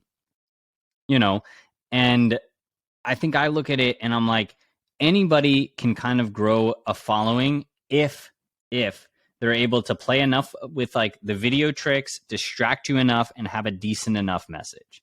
Now, in my mind, that's what I started with, right? It's like all of my videos, anybody can go back and look through them. It was, let me come up with a message. Let me take a bunch of B-roll shots from my life. Let me put them over the message, and let me put a trending sound so that, your attention is kept all throughout. And I had videos do really well, like surprisingly well, where I'm like getting hundreds of thousands of views, and I'm like, I don't even understand. I'm not really doing anything. And I think that was the moment for me where I realized, and I started to see it actually happen in real time. And most people like, don't recognize this, I would say, is I was like, some videos are doing well and some aren't. Some videos, if the message is really strong, resonate with people. If I like can figure out the formula to start the video off well, people will really like it. And then I looked at it and I started going through my own feed, and I was like I didn't even want to watch the videos anymore. Like, I was like, this is boring. Like, I know the formula. Like, I know what's coming next. Like, I know that this is just going to be the same crap. And I think like that also reflects in my energy, right? Like, where I'm like, I started to realize that I was going to Instagram and trying to find like quotes that like, other profiles were putting up so that I could get inspiration for what message did I want to talk about. And like, I think I'm a really creative person. And all of a sudden, all creativity I had was gone. And I was needing to steal from other people and borrow messaging in order to like get my creative juices flowing. And I think that to me is like just a shift in my energy where it went from, I have so many ideas and like I can't even stop writing down on a piece of paper all my ideas to, okay, what the hell am I going to talk about today? And I would spend about 4 hours of the morning like miserable trying to figure it out, writing a script, hating it, sitting on the couch, staring at the ceiling, questioning everything I'm doing. And like, do you know how much wasted time that is? Like, that's insane. And then especially with an app like this, as you were saying earlier, you can start to justify like scrolling the app as part of your work. And now here I am 2 hours into like scrolling on TikTok and I'm like, I don't even like this.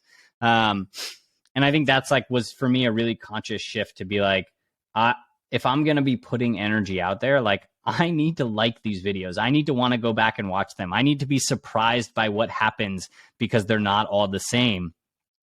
And, that's what I've done, and I've started to really fall in love with the process of like getting a bunch of footage and molding it into, a beautiful sculpture that is, each individual piece. And, people would be shocked to hear like, some of my videos, they're 20 seconds long. They take, 2 hours, sometimes 4 hours to edit because I'm like, I'm looking at every single thing. I'm like, how do I add a sound effect here that like reinforces the importance of this moment, right? How do I add a little ding that like shows you like, oh, okay, this is something important. How do I zoom in and like have like a whoosh sound effect so that you're like, let me lock in on him, like all of the little things that like,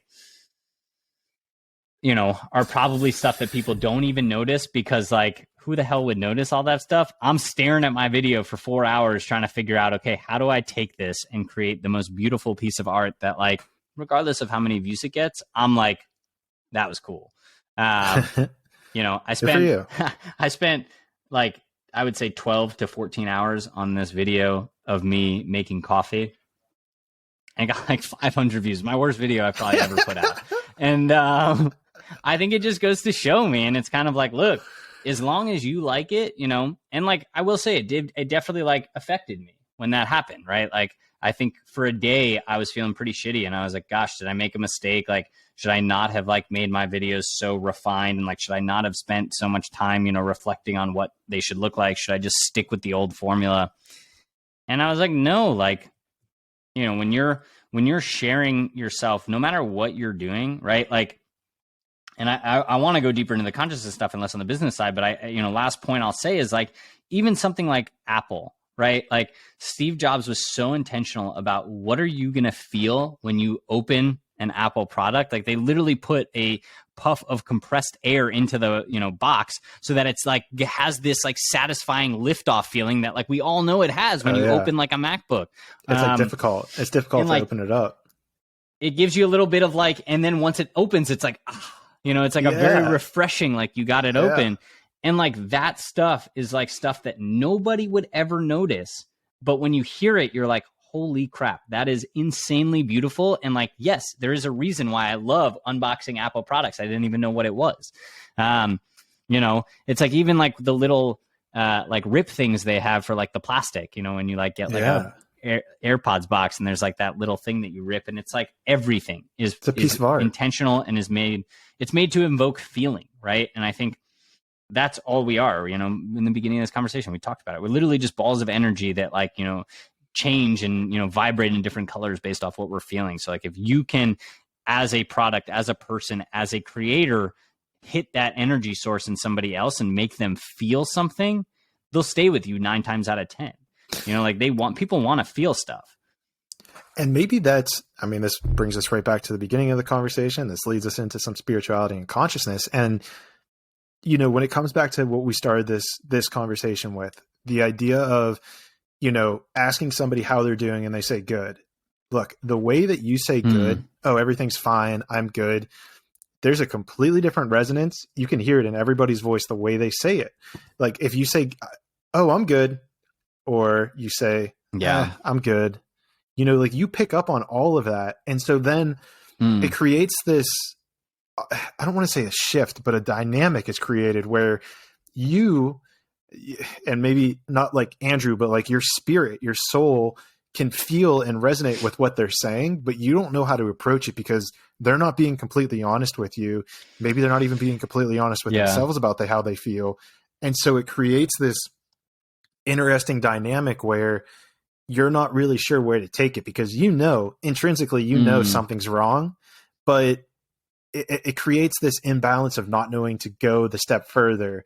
And so quite frankly, it's even a reason why I started it off with like, I'm good, man, but like, a little anxious this morning, and it's like, I know you've felt anxious before because you're a human being. So you instantly are like, oh, okay. Yeah. Like, oh, we're going to be raw. We're going to be vulnerable. We're going to be honest. Like, okay, let's do it.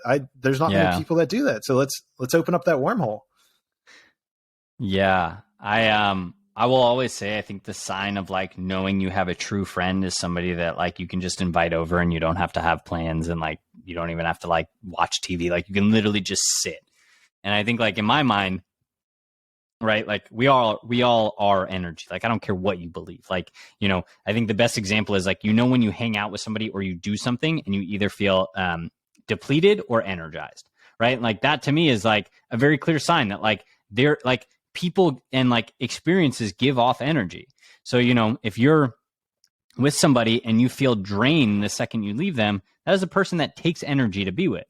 If you feel energized, that is a person that gives you energy, right? So I think I look at it and I'm like, when you are able to just be comfortable with somebody, in my mind, it's a sign that like, look, your energies just kind of like match up. Like you don't feel like you need to be somebody you're not in order to like be in that moment with them, right? You don't feel like you need to be more aware or like you can just be yourself, right? And I think we're all looking for that, but we don't know how to find it because it's like, and I think this too, which I'd also love to talk about is, we've been touching on is like, we all have these beliefs of what society expects from us. And, we don't know how to just be ourselves, right? Like I will never say I was an alcoholic, but I was like trending towards alcoholic tendencies where like I was bringing beers in like a shaker bottle to class because I was like, this is hilarious. Nobody can see. And like, I thought it was fun and like funny. And like, I look back now and I'm like, oh my gosh, man, like I was literally showing up to class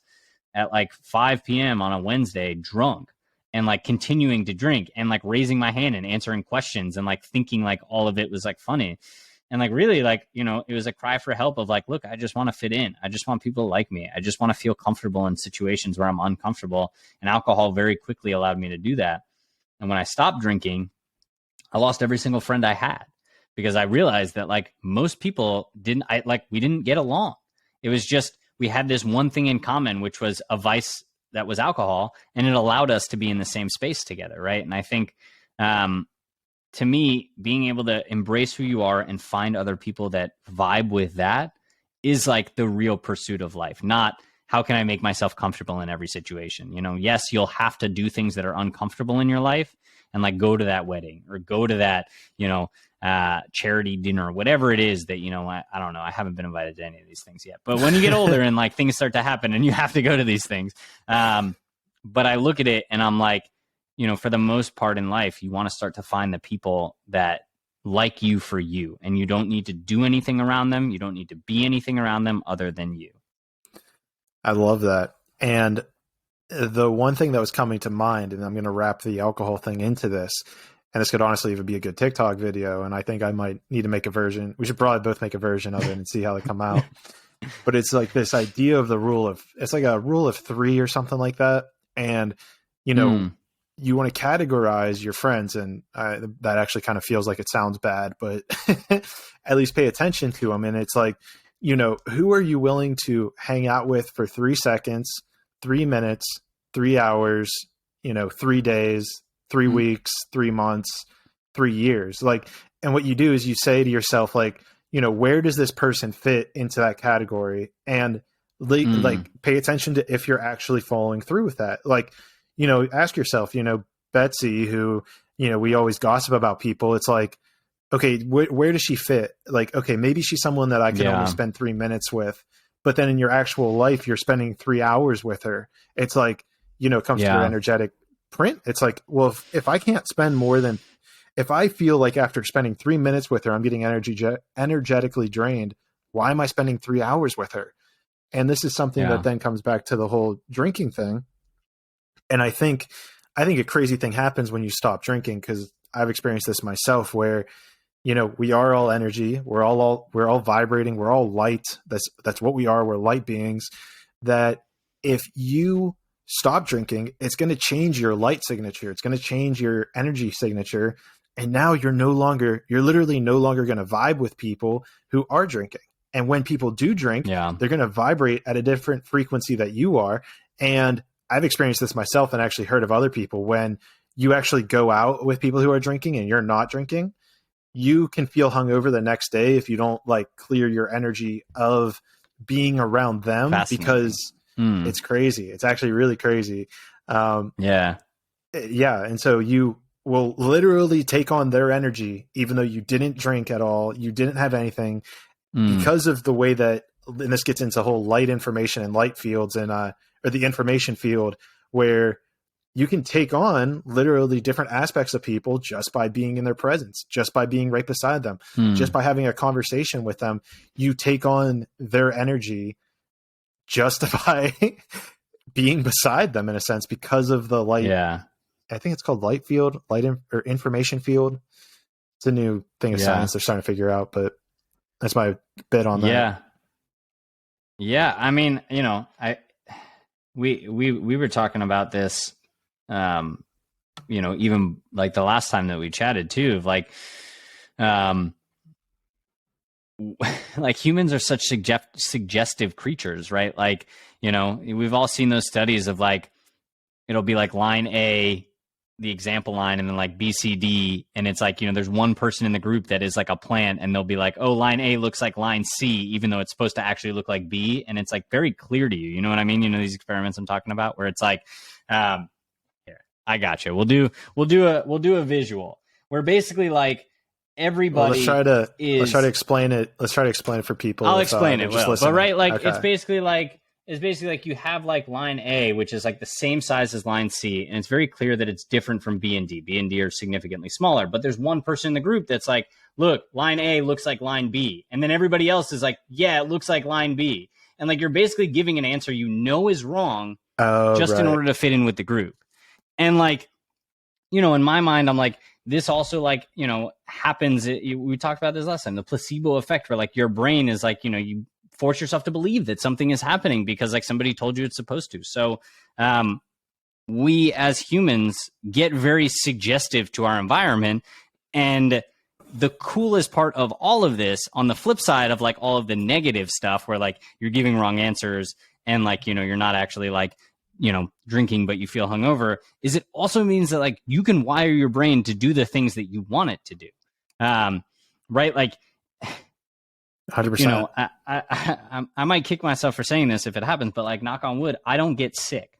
And like, you know, I have various breathing practices I do whenever I start to feel sick.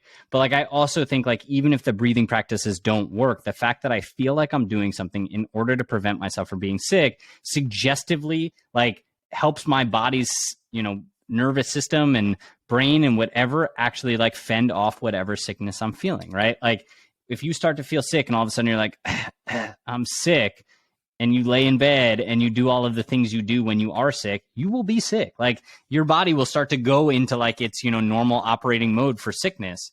Right. Yeah. And I think like the brain is the coolest fucking thing of all time, but we, at least in today's day and age, often use it like against us, right? Where we're kind of like, you know, back to the original thing we were talking about of like, I have anxiety. I can't go to that event, or I can't do that thing. And it's like, yeah, you have anxiety, but you can also trick your brain into thinking you don't have anxiety, because like, you know, anxiety is just an expression of feeling and an expression of emotion. And if you can rewire how you feel and, you know, kind of change how you look at something, you know, it's always gonna, yeah. Yeah. And to expand on this, like what I've done, and I really, at this point, I don't know how much truth's in it or not, but I've convinced myself that this is true. So therefore it has become my truth, especially with anxiety, is that, you know, through meditation, through breathing exercises, it's not very often that I feel anxious really that often. And I know that kind of sounds like a privileged thing to say, but it's actually very true. And what I've come to realize is that usually when I'm feeling anxiety or anxious is that like something good's about to happen. Like something magical or different or bizarre is actually about to happen, and I'm on the cusp of it. And it's this indication that I kind of just need to sit with that feeling and like feel what it's telling me, because it's this really bizarre state of something uncomfortable, right? And if you accept it for what it is and allow that energy to kind of pass through you and to not identify with it, not resist it, not stay away from it, to allow it to kind of just embody you and become one with it, don't act out on it, don't act on it, but just be like, oh, I'm feeling anxious. Like, I'm going to allow that energy to pass through me. I know it's not who I am. And this comes back to the whole, like being the observer. I know it's not who I am. I know it's just a feeling that means I'm human, that I'm going through. And I've started realizing, like, as quickly as I come into realizing that, I've also started realizing that these crazy, profound things are going to happen on the other side of it. Like once I'm in acceptance of this feeling and allowing it to pass through me, I know that as soon as I feel that, there's something right on the other side of it that's like going to be wide open. Truth. And so I'm kind of excited for it. Right. And I don't know if it's going to be right after this podcast. It might be tomorrow, but it means that there's a big event that's on my horizon that's about to break out. And it makes me excited because wow. And this is another correlation that I just made. This is exactly like what we were talking about when I kind of get anxious sometimes before podcasts or before a sporting event. It's because there's just something exciting is about to happen. You're getting anxious because something exciting is about to happen in your life. You might not know what it is, but this anxiety is a sign that that this incredible event is about to occur. And if you allow yourself to feel that emotion fully, don't embody it, but just let it feel it and go past you. It's like this incredible, and I feel like I'm repeating myself at this point, but an incredible thing is about to occur right on the other side of it. Yeah. Well, I look at it and I'm like, right, anxiety feels like friction in the body, right? Like you feel like you're almost up against some force of like that's getting you down. You basically have two options. It's like, all right, anxiety shows up and you can look at it and be like, I can't do whatever I want to do, right? Like I have this very funny skit that I've been working on that's, going to go live on TikTok later today. That's basically like me talking to my anxiety. And it's like, like you said, there are so many ways to like take this, right? Where it's like, you want to go out on a Friday night, but you don't really know anybody. So you decide to go out with a few friends that you don't really know. And your anxiety all of a sudden starts to rear its head. And it's like, wait, you're going to a bar with new people. You don't drink. You don't know these people. And, and you're like, yeah, so like, I want to make friends. I want to, get out of my comfort zone. Like, we'll be fine. We can always go home. And then your, anxious brain is like, but what if they leave you? And what if you feel pressure to drink? And what if there's a earthquake and bar catches on fire and the world, divulges into apocalypse? And like your brain is literally thinking of the worst case scenarios. And what it's doing is that friction moment is an opportunity to say, you're right, I'm not going to go out, I'm going to stay in. Or you're wrong, there's beauty here. I'm going to go out and I'm going to see what happens. And maybe nothing happens.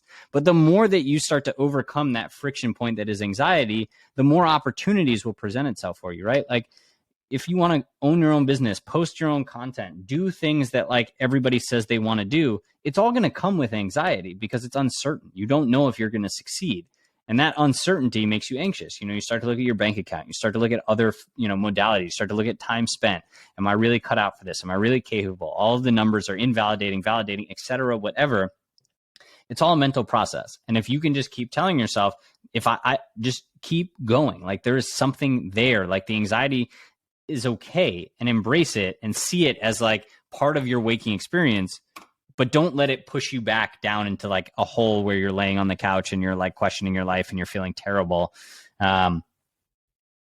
Because there's like you said, there is something on the other side of that. But if you give in to the anxiety and let it consume you, then there's nothing on the other side of that. And I think, important to say for anybody that does really feel crippling anxiety, like ask for help, kind of, there are things you can try, but at the end of the day, I think, there have been times in my life where I have felt really crippled by anxiety. And I think that the greatest thing that I did was, tell my parents and tell some friends. And I think it just released me a little bit from feeling overwhelmed. And, I started seeing a therapist and I started meditating and I started doing all of these things that people tell you to do. But sometimes it's so bad that like,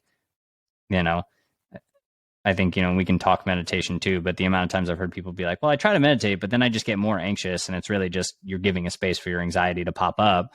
But, I think that's why it's tough to be like, just do all these things, because at some points you also just really need somebody to listen, or, a way to like let it all out.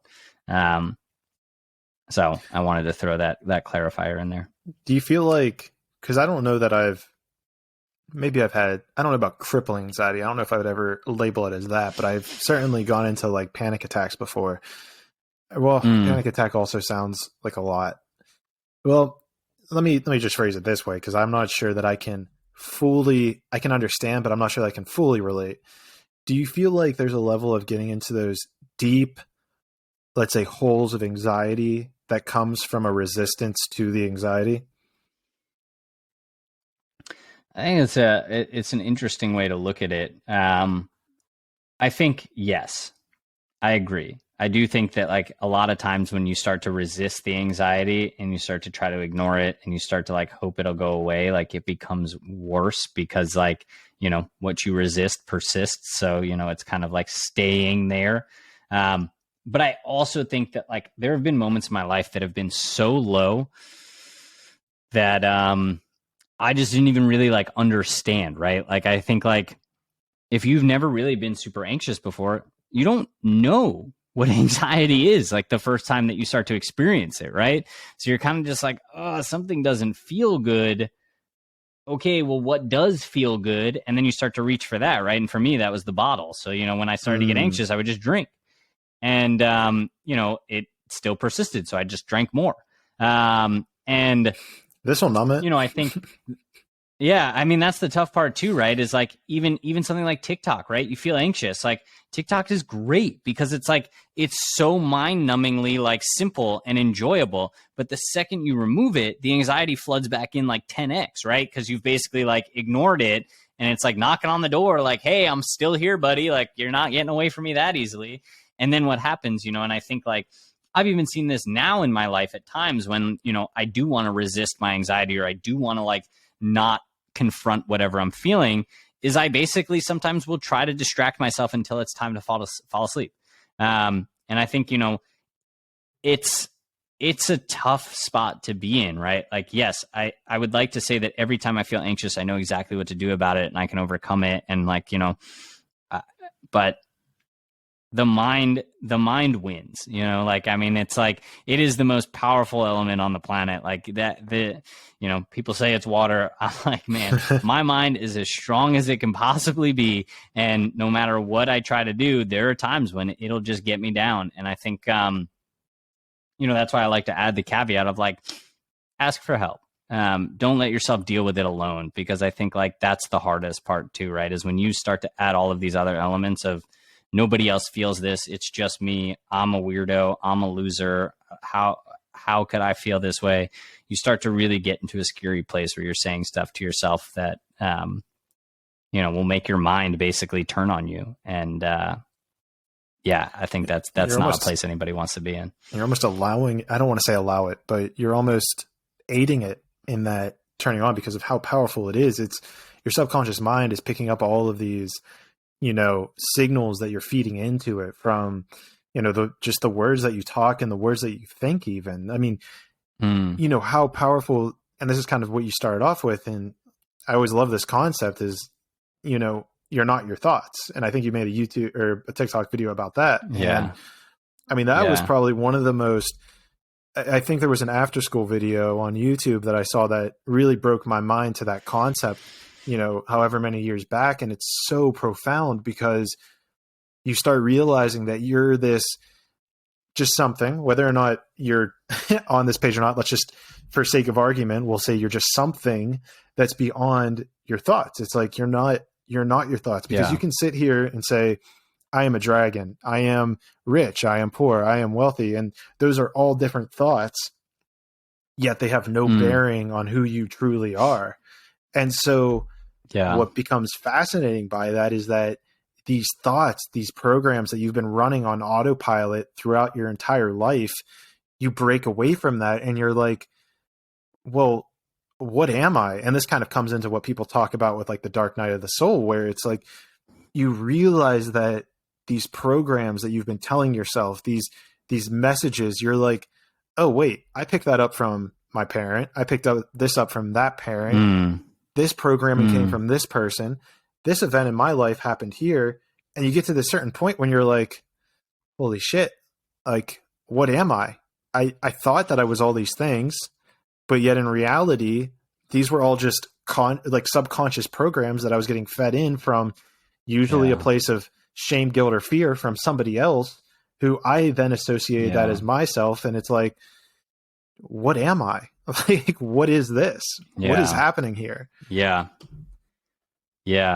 I think that message of like, hey, you are not your thoughts is something that like is so important. But I also think like, I remember the first time I heard that, I was like, I don't even know what the hell that means, man. Like, what are you talking about? Like, that just sounds like some hooey garbage. And I think like, you know, when you start to look at it, you're like, my brain is thinking all the time. And like, I'm not even recognizing it, right? Like, you know, you would say you're not your dreams, but your dreams are your thought, right? Like, it's literally your brain doing the same thing it does when it's thinking, just like asleep, you know? So it's like, you know, and all the time, like, you know, we can go through our day and thoughts are happening and we're not even recognizing that they're happening. And I think, you know, anybody that starts any form of mindfulness practice starts to notice that there becomes a point when you realize you're lost in your thought and like there's a recognition that happens, right? And I think like this is like the key distinction for anybody. It's like, what does this mean that I'm not my thoughts? Is like you're sitting and your brain's traveling and you're thinking about some deep rabbit hole that you're going down about, you know, what am I doing later today? But then you're like, oh, well, later today there's lunch. So what should I eat for lunch? Oh, I had a good lunch yesterday. It was, you know, whatever, a sandwich with blah, blah, blah, blah, blah. And then all of a sudden something happens where you're like, oh my gosh, wait, what am I thinking about? And you take a moment to step back and you realize like, okay, there is a thinking happening and I'm not even in control of it. So if you're not in control of it, it's not you. It's something that is happening and you can either go with it and just be swept by the current, or you can take a stand in the water and watch the thoughts as they go by. And to me, that's the art of meditation, right? Is like you stand in the river, you lay down in the grass, you watch the clouds, you feel the current, you do whatever it is that's like you just witness. And like if something catches your attention, fine, maybe follow it a little bit, but learn how to be able to bring it back. And I think that recognition, that moment also allows you, you know, it's like, okay, I am not all the scary, effed up, crazy thoughts that I sometimes have, right? Like you could, you know, bringing it full circle. I'm not the guy that punches holes in walls. I've done that occasionally because like I have anger and I'm learning how to better channel it. But if you start to identify with what you're thinking, then you start to become somebody that like can be really scary for yourself, right? Like you could be somebody that's just an anger-filled, you know, monster. And there have been times in my life where that's what I have made myself out to be. You know, my parents used to make fun of me that I always used to like walk around with like, you know, an underbite because I used to put my lower lip out in front of my, you know, upper lip. That's like a sign of like me being angry. Like that was my angry face. Jeez. And, you know, you just start doing stuff without even realizing. And I think, you know, the coolest part of a practice like meditation and like a mindfulness practice is you start to recognize all of the shit that you do, right? Like even recognize how often your brain generates thoughts is like a crazy head trip where you're like, oh my gosh, like how do we go from, you know, looking at clouds to thinking about chemical plants? Like, you know, it's like you all of a sudden, like you're in one place and then you're in the next place. Yeah, no, and that's a crazy thing in itself, right? And honestly, this podcast is kind of a how would I phrase this?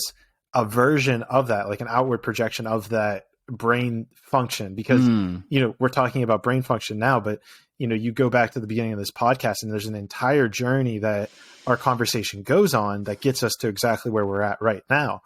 Now, imagine you're actually just doing that with yourself 24/7, 24 hours a day, not even paying attention to the world around you that has so many messages and miracles to present you every single day, but you're not even paying attention. You're not even looking because you've already you've already become so programmed in your way of thinking and being that it's all just on autopilot. So there is nothing for you to do except to think and to just be in your head 24/7.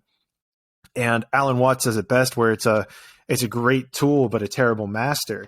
It's like we have this incredible tool of thinking, but we have just overworked it to death, and we've become identified with it that it loses all of its meaning. And so we not even using it to the best possible. We're not even using it in its best possible way or in its best modality that we can in order to propagate the best possible future for ourselves and therefore the world. And the issue is, and the beauty of Stoicism or meditation is to understand of that gap, the gap that's between thought and action. And once you are aware of that gap, however brief it may be for you, that I think is where you start to completely transform your world. It's that gap between thoughts and emotion and action where, if you have a thought of, for me, it would be something like money and unworthiness and not wanting to spend money and being afraid of spending money. It's like you have that thought or emotion of being unworthy or that you're not enough or that you don't have enough or that you're in lack. And then you're going to make an action based out of that. Well, no, the beauty of meditation is realizing that you have that past programming and you're like, wait, no. That's not the program that I want to run anymore. We're running the program of abundance and love and all this stuff. So then you rewrite that and now you take an action in the real world to propagate that action. And so then you start, I think if there's a shift that occurs over time, but you start to at least change your reality in a way that aligns with that new thought because you're taking action on this new thought. And I mean, that just has profound implications throughout your entire life and throughout the world around you. Absolutely. I will always say that is one of the biggest lessons that I learned just from sitting, meditating, right? Is like, there is this distance that you can create between the stimulus in your environment and the response that you give. And I think the coolest part is it happens like Mr. Miyagi style, like you don't even have to intentionally do it. It's like the act of noticing that you got distracted, bringing yourself back is basically like, wax on, wax off. Like you're literally like training your body. And then one day you'll just notice somebody bumps into you on the street and you don't react in the like knee jerk anger. Like you just take a breath and you're like, oh, wow. Oh, all right. Sorry, man. Like didn't mean, and like, it's the craziest thing, right? Because like, You're right that like our brains are the greatest possible tools, but they're terrible masters. Like, Alan Watts is right. They are capable of so much, but they keep you, beholden and like enslaved almost like in, the thought patterns that you have created for yourself. And then you add in something like the beauty of a smartphone. And now you're enslaved not only in your own head, but also like in some device, right? Like you don't even get the moment now of like, 30 years ago when, okay, yeah, you could be stuck in your head, but like eventually you got to go walk on the street and like maybe something will take your attention. Now it's like you just pop your AirPods in or, you just scroll, my biggest pet peeve is when somebody's walking and texting and like they don't even notice that like you're walking like right into them. Sure. So like, it's like you can have this distraction constantly. And I think that like, that to me adds this added layer of like, in addition to like your mind being a mess, you're now like outsourcing all of like the problems to, some smartphone. Sure. And like, we don't even like enjoy the beauty of life, right? Like, yeah, it's like you're watching the concert that you're at on your phone, like by filming it. You're not even watching the concert. And like, I'm like, I don't know. This is like just a funny aside. It's like, all right, you only get like 3 Instagram stories of the concert you were at before. I'm like, what are you doing posting this entire concert on your Instagram story? You've got like 12 followers. Nobody wants to see the concert on Instagram. Can you just IG live it next time? Or just sit and watch. Take a picture, fine. But now just sit and watch the concert, damn it. All right. Be present. So, well, what I'm feeling called to share this. I love this. I think I came up with this. I don't think I heard this anywhere else, but the metaphor that I love pointing out with like the interconnectedness between your environment and your thoughts, your emotions, your state of being is, imagine that you are let's say in this entire pool of water, like just a pool, imagine your favorite pool, and you're in there and you're standing, right? And within you, you have your state of being, then you have your thoughts and emotions, and then you have your actions. So what occurs is that you have these continuous thought loops and thought patterns that we've been acting on since we were kids, and things out of anger, things out of fear, out of shame, out of guilt, which causes you to create action. And let's say that's represented by the way that you move your arms or move around the pool. Now, what occurs is that you're in this state of fear, so you move your arms in the frequency of fear or lack or shame or guilt or whatever. Now, you introduce meditation to the equation, and you realize that you can actually stop the way that your arms are moving to create abundance, or even more so, reprogram your thoughts and emotions to harness abundance and love and joy. And so what you do is you have a thought come up that triggers an emotion. And because of meditating, you now are able to create this gap between the frequency that you move your arms. And so you have a thought and emotion that is based in fear and guilt, and you say, whoa, whoa, whoa, I'm not going to move my arms to that because I know what that feels like. So instead you take a deep breath, you get calm, and then you take an action and move your arms in a certain way that radiates the frequency of love and joy. Now, what happens is that people don't realize is that since you're in this pool, all the other frequencies that you've put out into the world for the past, 20 years, 30 years, 40 years are still in that pool of water, that energy, that quantum field of energy. And so what's going to occur is that they have hit the edges of the water and are now getting rippled back towards you.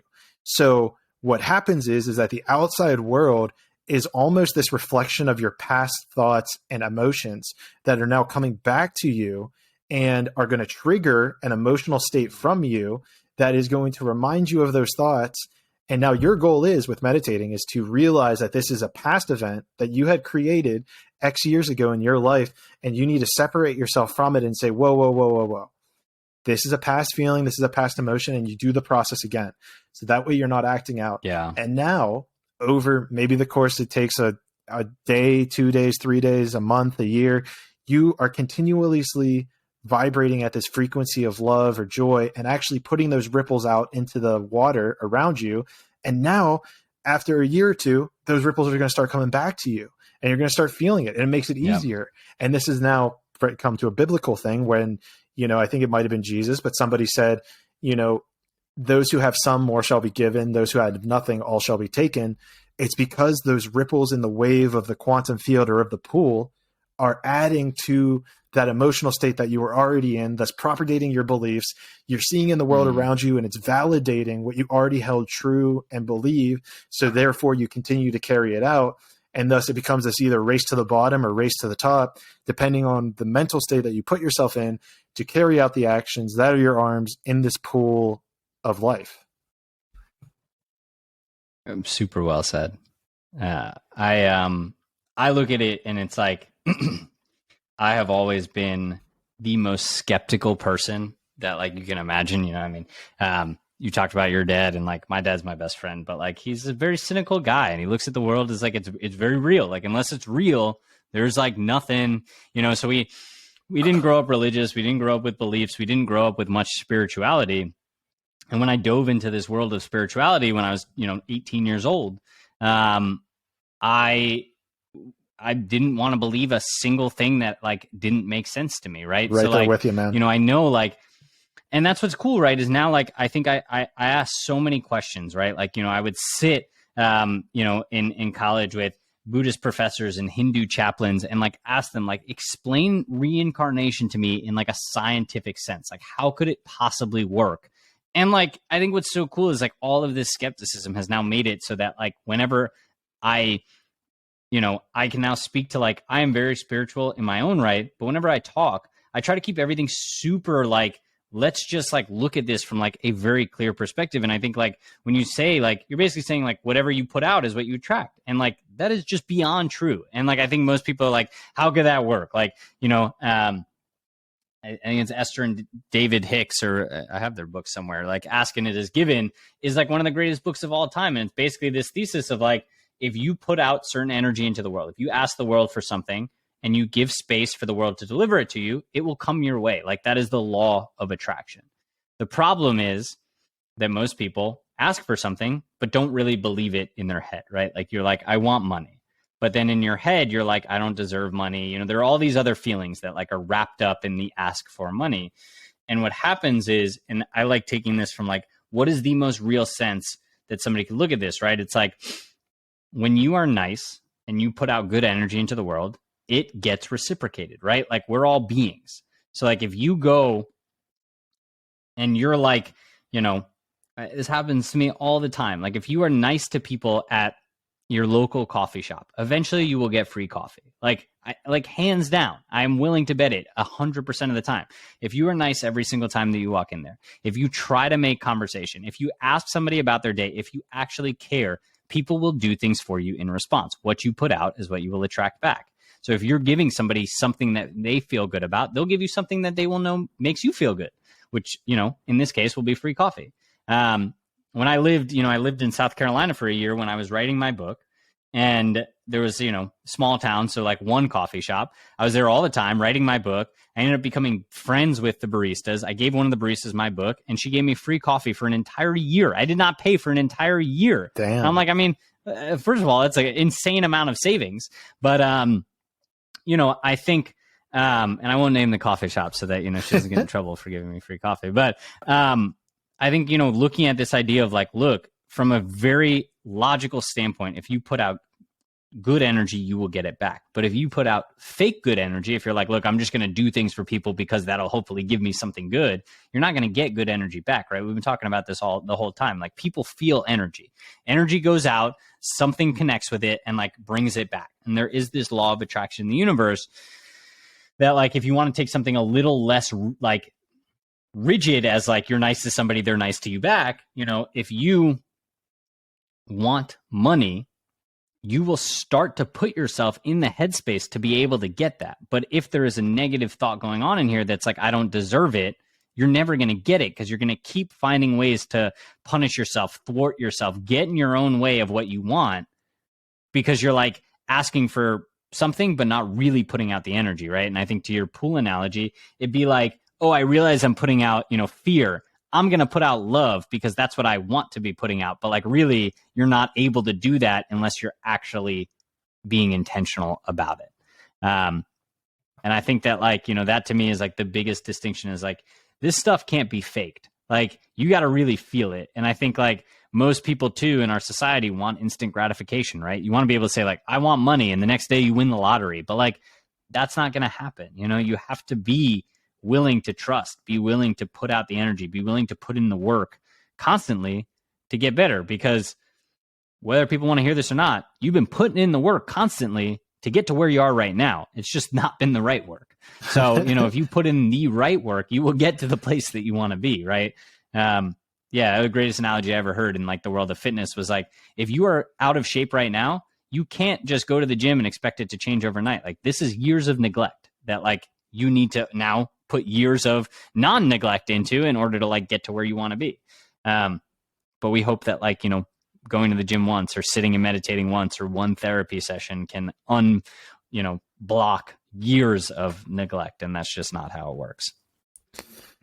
Going quickly back to what you were talking about with, you can't put out fake energy. What's your opinion on the idea of fake it till you make it? I think that's a great question. This is very, very something I've been talking about a lot lately. I don't really know why, but I think there is a fine line between fake it till you make it and just blatant lying. And I think, you know, the intention behind it has to be good, right? Like, when I first started meditating, like my mind is not an easy place. Like, it does not find peace easily. It does not sit quietly easily. Like, it took me a long time to be able to like build the capacity for it. And very quickly, I would say, 6 months into meditating, I decided to start teaching some of my friends. And I was not doing it every day. I did not really do it well. I didn't really fully know what I was doing, but I knew there was something special to it and I wanted to share it. And I think like, right, like that to me is like, I was faking it till I made it, right? Like I'm not a mindfulness expert. I wasn't a meditation teacher. I didn't really know what I was doing. I just found something that I thought was kind of cool and I wanted to share it with people. It was only like, like 2 or 3 months after that I started writing my book on meditation, right? I'm not an expert. I'm literally faking it till I make it. But the intention behind it was not, hey, I want to sell meditation to my friends so that I make a boatload of money, or hey, I want to write a book so I become famous and make a boatload of money, right? The intention was I found something that I think is really cool and I want to share it with the world. And I think like, it takes a lot of humility too, right? If you're faking it till you make it and you realize you were wrong on something, you have to backtrack, right? Like there's an interview with me when I was like 20 years old and somebody asked me if I was a Buddhist and I say no, but there's no rites of passage to become one. So like, maybe I'm just a Buddhist. And like, I learned like 3 weeks later that like, yes, there is an entire ritual that you have to go through in order to like convert to Buddhism. And like, you have to take the 5 precepts and you have to actually go through a ceremony. And I'm like, wow, I just literally told people I'm Buddhist, even though like I haven't done any of this. And I like was misinformed. And I think, I have the humility now to admit like, look, I was wrong. I was just trying to figure out and like, share with the world the stuff that really resonated with me, which was Buddhist ways of thinking and ways of life. And, yeah, I think fake it till you make it, but be intentional about it, right? If you are running a company and the company has a mission, you can fake it till you make it if you believe in that mission. But if you're running a company because you want to be a billionaire and you're faking it, the mission is pointless. Like you're literally just lying. And, I have seen, being in the world of startups, so many startups do that, where like they will just do whatever they can in order to make money because they don't necessarily believe in their mission, or don't have a mission, or the mission has changed. And you go from faking it till you make it to now we're just blatantly lying. Well, and wouldn't that be then a key distinction of changing your mission statement to we just want to make a boatload of money versus maybe, right? Because I think this might be an interesting point, right? Is like, if your mission is to make a shit ton of money, cool. But if you're saying out like, oh, we just want to help people, but then on the back end, you're like, oh, we want to make a ton of money, like da da da da da da. It's like that would be the incongruency that would cause you to fail at both. Absolutely. And, I get it, right? Like if you go to investors and they're like, so what do you do? And we're like, well, we're just trying to make a boatload of money. Will you give us money? Like, yeah, they're not going to give you money. But if you don't have full belief in what you're doing, if you're not saying we are going to stop at nothing to achieve this goal, even if we have to completely get rid of everything we've built and start from scratch in 6 months, like this is what we're striving for. And this is how we think we're going to get it. That's a different game than like, hey, this is what we're striving for. We're building this product. And then you realize the product isn't working and you're like, great, we got to go raise more money and keep working on the product because like, this is what we pitched investors on. Like, I look at it and I'm like, the law of karma basically takes intention into, its entire kind of being, right? If you do something, but your intention behind it was pure and good, and something happens that's out of your control, that's not on your, karmic wheel for, negativity points against you, right? Like, if you try to help somebody and they don't want your help and they end up, getting all out of whack because like, you tried to help them and they feel, I guess I feel like I need a story in order to illustrate this. Otherwise it like just sounds like a bunch of words, but right. Like I think there are certain things where it's like, look, you could try to give somebody charity and that might affect their pride, right? Like, if, I looked at you, Clayton, and I was like, man, like, this is not how you look, but I was like, man, you look down on your luck. Let me give you some money, and you were like, what the hell, man? Like, I'm not down on my luck. How dare you, belittle me like that? I'm not a bad person for like, unless my intention was, let me belittle him. You know what I mean? So I think like it goes to this idea of like, what are your intentions behind doing something? And if your intentions are really pure, then I think like, no matter what happens, you'll find a way to get what you're looking for. But if your intentions are muddled and really you're striving for something that you're not telling people, that is what starts to, get fuzzy. And I think I've seen this for myself, right? When I first started on TikTok, I was telling myself, I just want to create content that I like. but I was really doing it because I wanted to be famous and I wanted to be able to, you know, have a following where I didn't have to worry and like, you know, I could just make money from being me. And it took a while. It took several months of journaling through that and reflecting on that to realize that like I wasn't really making the content that I liked because I had this other, you know, desire. And then Right. it's like neither are being met. Right. Right. And in my mind, I decided, I was like, no, you know what? I really don't care about being famous. Like I did this because I really like being creative. And I love the feeling of like waking up and having so many ideas flow through my head and I just get to put them on paper and make them happen. And I took a step back and I said, you know, okay. And I think the key distinction too for people is like when you make a decision like that, you now need to set parameters in place to allow you to stay to that decision, which for me was I don't go on TikTok except for 1 hour on Sunday to scroll through and look at what people are doing. You know, I go on to post and I go on once at the end of the day in order to check comments. And like all of these boundaries kept it so that I wasn't beholden to like how many views did I get. I post, I get out. I'm really just focused on being creative. And I think for anybody that has a goal or has a vision or has a dream or has something that they want out of life, you need to look at that juxtaposed to like, well, what are you doing in order to get there? And I think that's when you'll start to see like, okay, do I really want love or am I really just like, you know, I think, you know, relationships are another area where this is like so abundant, right? Is like people are like, do you really want somebody that you love or do you just want validation that you're attractive and have a lot of mates? You know, and like, I think that's like a key distinction that like people need to realize. Like, are you going on dates and really seeking people out or are you just, you know, going out with somebody and leaving the next night to go out with somebody else? You know, is it an ego play of I want a lot of partners or is it a love play of I really want somebody I can share my life with? And I think a lot of people ask for one, but do the other. And I think noticing that is what, you know, like you were saying, you can then decide like, look, I just want to be a bachelor. Great. You'll probably be way happier doing what you're doing. But if you realize like, okay, I really don't want to do that, you'll make the behavior change. And like, I mean, I love to talk about like, I think it'd be fun to talk about like our experience with alcohol. Cause like we're both young guys that like don't drink. And I think that like, that is fascinating for like a lot of people. Right. And like, it was the same series of events for me, you know, where I was kind of like, okay, I want to fit in and I want people to like, I want people to like me for me. But the only way that I feel like I can be comfortable is if I drink. And like all of a sudden now I'm not me when I'm drunk. I'm just kind of like this amorphous stumbling blob that, you know, just does like whatever an amorphous stumbling blob would do. You know, I think that recognition helped me realize, you know, and I will say like, I took 2 weeks off from drinking. That was like how I started. But then in that 2 weeks, this is what I realized is I was like, oh my gosh, what I'm looking for is to be loved, heard, seen, understood, and accepted. What I'm doing is I'm trying to use alcohol in order to like make myself feel that. Right. And what's happening is I'm just getting drunk and feeling terrible all the time and not getting what I want.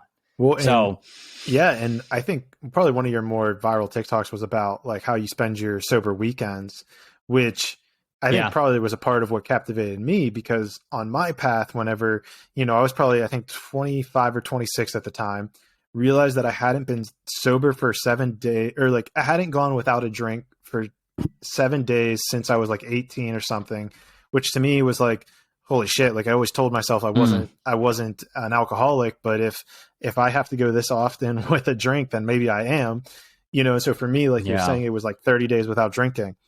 And I remember that the reasons, you know, this comes back to the why. Why are you drinking so much? Well, the truths that I had told myself, the programs that I was running through my head were, you know, it's where I meet all my friends. It's where I meet or start all of my female relationships. It's what I do on weekends. So the question became, well, if I'm not drinking, how am I going to connect with my friends? How am I going to find the quote unquote love of my life? How am I going to be able to spend my time? Like all these things, because I had spent almost 10 years of my life building an entire life around alcohol. Everything was attached to it. Everything from my significant other to my friends to where I spent my money. It was all on this one thing.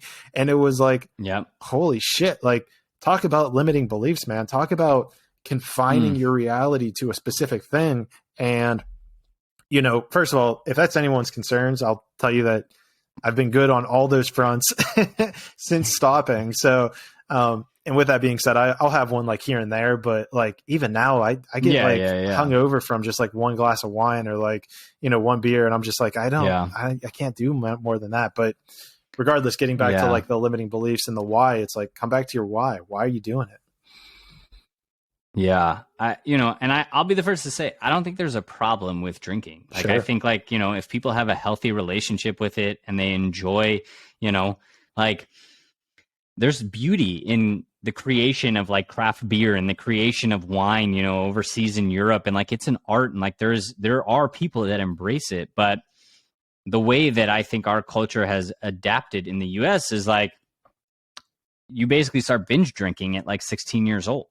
And it's like, it's cool up until you're like, you graduate college. And now it's like, dude, you can't drink like 4 days a week and like nonstop and like expect it to be cool. But like, you don't know what else to do, right? Like, this is kind of like your waking life. And like, yeah, let's get really real for a second. Like, drinking is like the only way to like have something to look forward to on the weekends. It's like the only way that you think you can be social. And it's the only way you think you can go find and land a potential mate. And the truth is that none of those things are necessarily achieved, right? Like, yes, if you have a good relationship with it, it can be fun to go out, toss a few back and hang out with your friends and really enjoy your time, dance, feel, a little loose. Like, there are good benefits to it. But if you're anything like me, what really ended up happening is like, you basically have one drink, it doesn't do much. So you just start to have more and more. You end up blacking out. You don't really remember like what happens. You meet somebody, you might go home with them. And like, it's all fun and like, you got stories to tell. And like, that's the other part too, right? Is like, it gets glorified in the post effect of it. And if anybody has like a concern or they're listening to this now and they're like, wow, okay, wait, maybe I have an issue with drinking, like just take a week off. Like, that's all you need to do is take 1 week, 2 weeks off, and you'll see like, okay, am I happier without it? What do I feel? What are the main things that I feel like I'm missing? Because you're not missing the hangover. You're not missing the, forgetted moments throughout the night. You're not missing the, I got zero sleep and I don't get to have a productive day. Like, you're not missing any of that. What you might be missing is, I don't have anything to do on the weekends. I don't have friends. How am I supposed to find somebody that I can, hang out with? How can I find a potential mate? That's scary too. And all of those things, it's terrifying, man. Yeah. I mean, like, I stopped drinking when I was 21 years old. I had just turned 21. I had an epic birthday in Vegas. It was insane. I was pumped for like, just years of partying. And 2 months later, I stopped drinking. And, I have not looked back. Like, literally September 17th, 2017. And it has been since that day. It's and I'll be honest with everybody. Like, I'm currently in the throes of like reassessing my relationship with it too. Cause I'm like, I would like to be able to have a glass of wine with my family if we're going to a vineyard, or I'd like to be able to have a beer if it's like in an environment that feels comfortable. Like I said, I don't think drinking is bad. It's when you start to say like, I need that, or you have one socially and you're like, I need another in order to feel comfortable, or you're out with new people and it's the only thing you feel like can break the tension. And those are all of the things that I try to avoid. And what I did to replace it is I just started to find new people and new things to do on the weekend, right? Let me start diving into, something like running and go find a running club to run with. And for anybody that's like, well, I can't run fast. Like, look, there are running clubs that go at all different speeds. You can start diving into something like jujitsu. You can dive into all of these different modalities, learn a new skill, learn a new hobby, and eventually you will start to find people that do the same. And I mean, this mainly goes towards like the guys out there. You're not finding your potential wife out at a club or a bar, like maybe.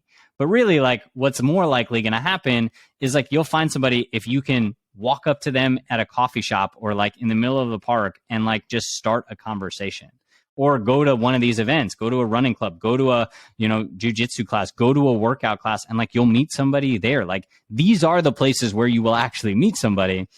And I feel like, when I really started to look at my drinking, I was like, I'm literally doing this just so that I can like have cool experiences, which aren't even cool, and like, get laid. And I realized that like, I basically, and this is like where it starts to probably get like too much information for people that want to know about my sex life, but I basically couldn't have sex without being drunk. And, I would start to worry about like, what would my performance be if I wasn't drunk? and I would get all nervous. Oh, I've been there. So like, I mean, dude, like literally I had, when I was in 10th grade, 11th grade, maybe, I had a girlfriend. And before the first time that we had sex, I snuck into the closet and I was like, yeah, I just need a minute. And I took 4 shots, like literally, really, like I snuck into my closet and like, yeah. And then I was like, okay, and I just need to run to the bathroom, brush my teeth so she couldn't smell anything. And like literally, and I look back now and I'm like, wow, like that is the start of like, that was my girlfriend. It wasn't like a random stranger, you know? And then I think, your right, brain like, is making this, attachment to the alcohol. Yeah. It's like, okay, if I am going to have sex, I have to get drunk for it. And it's, this comes back to the whole why. Like, why are you doing it? And I know for sure, I haven't thought about this for a while, but I know for sure that there was some form of me that, let's say premature ejaculation where, that's, what if there's this pressure where you're like, well, if I premature ejaculate and like, she knows my friends and then she tells other people. And so then, it's this whole mental game. And what's kind of interesting about that, and this could be a different rabbit hole, but you would think premature ejaculation would be like the greatest compliment to a girl, right? Hindsight. But that's beside the point. Facts. I mean, I'm with you. Yeah. And so my whole thing is like, and what's crazy is now being on the spiritual side of stuff and realizing and like having relationships where I have been completely sober, it's like, you can create such a deeper connection and actually have a better orgasm for that matter without alcohol. And you can really learn so much about yourself, your body and everything by taking that out of the equation and hell, experiencing something that you might be ashamed of. Like maybe there is a time when let's say, premature come and you're like, well, shit, like, why did that happen? Or, and this is actually a really powerful thing, realize that it's not that big of a deal. Like if she's going to here's the thing, if she shames you for it, like that's someone to get the fuck out of your life. Honestly, like, that's someone you don't want in your life and, they're going to make you uncomfortable. You can't be vulnerable with that person. So good riddance, honestly. And that might be a little bit difficult for people to hear. I know if I was listening to this, 10 years ago, I'd have probably been like, fuck that. Like, like that's a scary thought, but I get it, man. Yeah. I get it. Yeah. I mean, I will say it, like, I try to be, like I said, I'm pretty open about everything. Like, yeah, that was my fear, right? Like I had a few experiences early on and like everybody does, man. Like it's super exciting and like you get real excited and then all of a sudden, something flies out before you're ready for it to happen. And yeah, it is a little embarrassing, but the problem is the way to actually not let that happen is to keep doing the thing and get comfortable with the fact that when that happens, that just happens. And eventually it won't happen. And like, I think nobody tells you that when you're growing up, it's kind of like, and porn especially, I think is like the most detrimental thing to our brain. Cause you see some dude who's like, on some stuff and like has already, ejaculated 6 times and their fluffer's keeping him hard. And like, he's going for 45 minutes and you're kind of like, oh my gosh, that's what I need to do. And then, you hit 4 seconds and you're like, okay, you start to feel all embarrassed. And I will say like, yes, it is embarrassing. My girlfriend, I love her. The first time before we ever had sex, I stopped us and I literally go, I need to tell you something. And she's like, what? And I was like, I don't know why, but for some reason I get really nervous sometimes and I'm worried that I'm going to finish too quickly. And I feel like if I put it out there, it won't happen. And she was like, okay. And then it didn't happen. And I was like, I put my biggest fear on the table. I literally, metaphorically put my dick and balls on the table and then physically, and then like, it was like, you basically overcome your fear by actually diving into it and like being vulnerable. And like, anybody that's like, well, when I would drink, I couldn't finish. So, yeah, I was like in my mind, like the porn star. You wanted me to go for 45 minutes by all means. It's a whole nother conversation and, probably need some females on the podcast of, is that actually enjoyable? But, the real challenge then becomes is you can only have sex while you're drunk. Anytime without it, and you start to worry, you start to get those inklings of, okay, no, I'm going to finish too quickly. I need to cut this off right now and tell them like, look, I'm not interested, or I need to go sneak into the bathroom and drink some freaking alcohol. And that's a scary, scary place to be in. Well, and, if we take this back to the whole porn situation, it's like, how do I describe this? I've seen porn back in the day whenever, you're drinking, and then now going through this whole, let's say, spiritual awakening and processing stuff, and it just hits different. Like you can almost, you can tell, you can feel whenever it's like the fake, like not, I guess not fake, but not as real. Like you can feel that there's not a connection between the two people. And don't get me wrong, sometimes you see it and you're like, whoa, like there's definitely a connection between these two people. And you're almost like there, let's say. But yeah. Majority of it, 95% of it, you can see that there's this fake authenticity behind it that is no longer like captivating, because you kind of can see behind the lens now that you've either removed porn for long enough from your life, or you've had intimate relationships that, the sex is honestly a lot better. And don't get me wrong, like I think there's validity and pleasure in the like super rough and like, more, I guess, violent feels like the wrong word, but more aggressive nature of sex. Like, don't get me wrong, there is a utility in that and there is pleasure in that. But with that being said, there's also utility in falling into the, let's say it's like the differences between like making love, having sex, and fucking. Shout out to that Mac Miller song. I forget which song. There's the girls at the end of it that are talking about I know it. what you're talking about. Yeah. And so it's like you understand those different levels of energy exchange, and to be able to see that, first of all within yourself, and then to see it in, a video, you're like, it just almost doesn't. Sometimes, I guess, I still not perfect about it, trying to get away from it myself. It's a demon of mine that I'm working out. And it's certainly something that you can now see, and you're like, oh shit, like, this isn't the whole truth. Like there's more truth than just this. Yeah. I've heard it talked about in multiple ways. I stopped watching porn in 2018. Good for you. And it's crazy because and for an entire, 2 years, no problems. Like I didn't think about it once. And then, the pandemic hits and you're kind of like, I was back in my childhood home in my bedroom where it's like, okay, that's where all this stuff went down. All of a sudden you start to like, it's like a junkie being, back next to the crack pipe. Like it is so, it hits the pleasure senses like no other. And I think, a lot of people are kind of like, no, it's fine. Like there's nothing wrong with it. Like it's a normal part of growing up. Everybody does it. And like, anything that you're kind of doing in secret, like hunched over in a bathroom with like, kind of a towel under the door and like earphones in, like is probably something that like you should not be doing. Right. Like, I think it's like, you think about anything else that people do in secret, like, if you're going to drink 2-week-old stale milk, you're not going to tell anybody about it. Like you're kind of like ashamed of it. And yet like we kind of look at jacking off and you're like, no, like it's just part of life, man. Like, but you'd be ashamed to tell people some of the stuff that you put into your porn search history. And like, there's a reason that everybody opens up a private tab and like, unless you're really into this stuff, you're probably not, just like leaving it on your search history.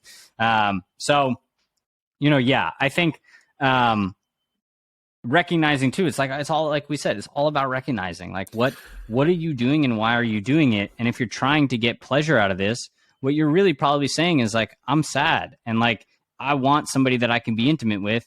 But this thing is a good enough replacement for that right now, right? It's kind of like me with like, hey, I want to fit in, but I can't feel that right now because I haven't found people to be myself around. So drinking's probably a pretty good replacement for now. And like all of that is fine until you go to a level where it's like, all right, well, I feel terrible, but black tar heroin is a pretty good replacement for now. And like, then it's like, all right, okay, you've taken it too far. And it's like, everything is too far. All of it is like messing with your brain and messing with your ability to enjoy your life. Some things are just arbitrarily approved by our government and other things aren't. And like, it's an interesting point. Well, yeah. And what's even interesting about this, and maybe people could pick this up in just listening, but even kind of when we started this conversation, or anytime we'd even say the like phrases like premature ejaculation, there's this hesitance. Like it still feels uncomfortable for even us to just talk about this as guys in a sense. Yeah. I don't know if you felt that as well. I get it. It's like, like you're grown up, like nobody wants to say the word penis. Like it feels weird. You know what I mean? Like there is like a taboo nature around it. But I think normalizing that conversation the greatest thing I have ever done for my sex life in my entire life was telling my girlfriend, first time, this is my biggest fear. Like, I'm literally going to tell you right now, my biggest fear in intimacy is that I finish too quickly. And now, you know, anytime that it does happen, whatever, I'm in my head, I'm worried, something's going on, you know, it still happens for me occasionally. You know, it's like she now knows. And like there's a level of intimacy that exists there that didn't before and has never in any other relationship that I've ever been in. And I think like I get what you're saying too, because I think most people will listen to this and be like, okay, this is crazy. Like, you know, I'm just going to stick to my porn and my drinking and my going out and my finding potential mates and my enjoying myself. And like, I've been there. I've lived that entire life. I've, you know, there are times where like in my head, I still fantasize and kind of like put that life on a pedestal because like there is something fun about it, right? It's also like the plot of like every like college movie ever, right? It's like there's like, you know, the Van Wilder, the Stifler that, you know, just goes out and searches for women. And well, and then they find the one. The pivot is they find the one, and then they give up their drinking life, and then they change their entire life because of it. So why shouldn't I drink until I find the one, right? Which ironically, that's not how it actually works out in reality. Yeah, I'm like, I'd like to Google to see if those actors are even with somebody right now, but you know, that's a whole nother story. I think the other thing too is like, look, when you're, you know, back to this idea of like, when you're on your deathbed, all of the people that you had sex with are not showing up. It's the one person that you built a life with, right? So it's like, you can go out and have all these escapades and like have these stories to tell your buddies, but like, who really wants to know about this stuff, right? Like, you know, I have, you know, you talked about this idea of like when you were saying, you know, the example of like hanging out with Betsy and all you guys do is gossip. And I'm like, yeah, like there are times when like I hang out with my friends that like I went to high school with and all we talk about is like past women that we've been with. And I'm like, this isn't fun. Like, this is just us. Like, you know, we try to do the thing of like, let's talk about our current lives. It feels weird because we have nothing to connect over. So we just digress into like, what was the dumb stuff we talked about when we were 17 years old? Sure. And yeah, I think, you know, people do not want to, you know, maybe some people do, but I would imagine most people don't want to just be a bachelor their entire life. They want to find somebody that they really care about and can spend their life with. And like the problem then becomes is like our society also, you know, puts kind of sex on this like pedestal, and there are all these shows and all these Instagram photos and everything that also then distracts you from what you really were searching for. And, you know, I think that other important distinction to make is like, even when you find the one, you need to work your ass off in order to make that relationship good, right? Like, it's like being like, all right, I'm just going to come up with an idea for a great company, and then I'm not going to do anything about it, right? Like, no other field in your life do you just do one thing and then you're set. Like, you can't just find that person and then be set for life. Like, you need to work together to keep growing, to keep making the relationship good, to keep working on your sex life and everything in between. Otherwise, you'll start to look for things outside of that relationship. And that's when it starts to get difficult and fuzzy. And, you know, there's a reason why 50% of marriages end in divorce. It's because, you know, as for a whole host of other reasons too, like we're not able to be open with somebody fully. And that prevents us from feeling the level of intimacy that allows us to change and grow together. And I think that starts with ourself, like to be completely vulnerable, even with yourself. And what becomes interesting as this even comes back into the beginning of our conversation with anxiety is, you know, how, you know, if you can't even be honest with yourself, how can you, if you can't be honest with yourself and still love yourself, how could you possibly expect somebody else to love the honest and vulnerable you? And I know from my own personal examples, whenever I've been the most honest with, you know, girls, probably the last 2 or 3 girls I've been with, that's where I've seen the most depth unfold within our relationships. You know, for me, it was like acne on my back. It's like, I would like get out of bed in a very strategical way so that she wouldn't see it. And then one day it came to me, just share it with her. And I was like, yeah, like, by the way, like, I don't remember why I said it or something called me to say it.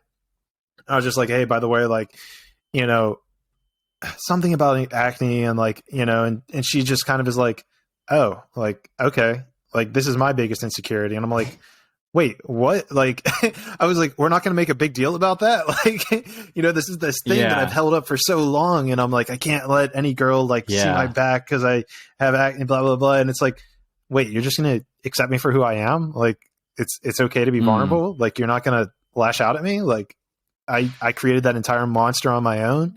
And gosh, it's so freeing to just say it. And like, if she didn't accept me, I guess I would have dealt with that however, but I guess it takes a level of vulnerability and acceptance within yourself to even just open that up to somebody else.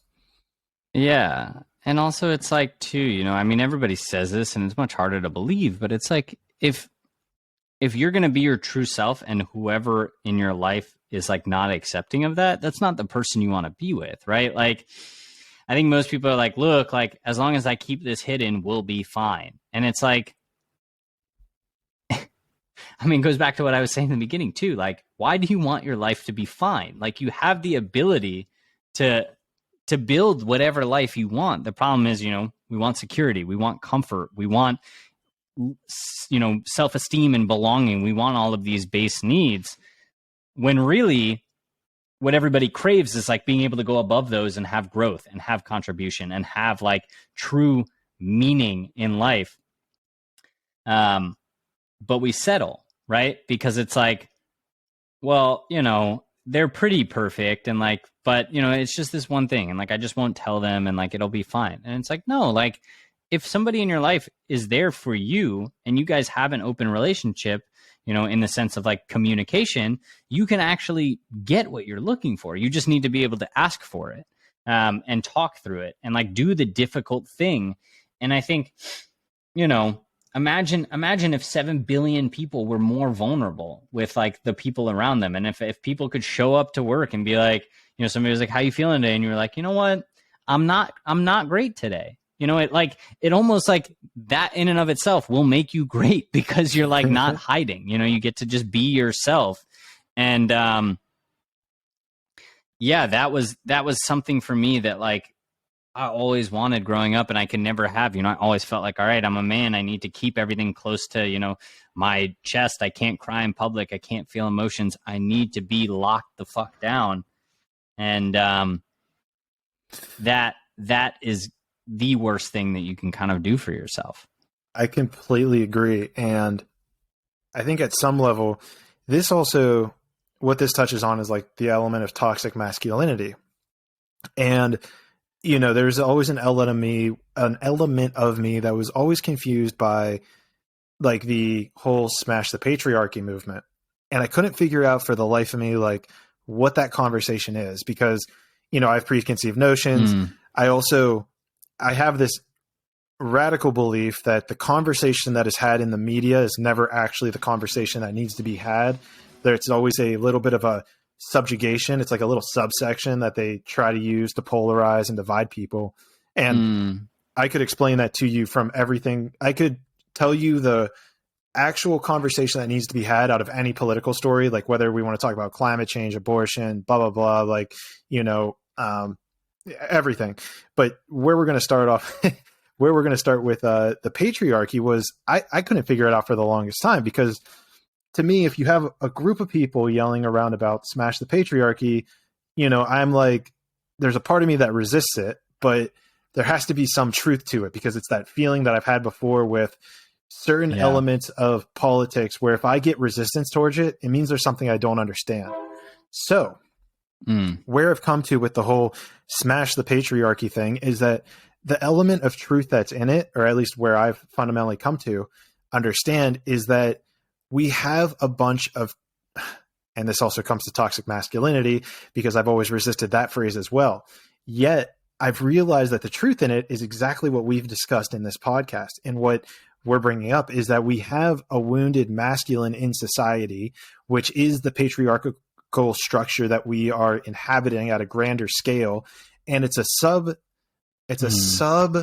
construct of the fact that we are unable to discuss our emotions in a healthy masculine way.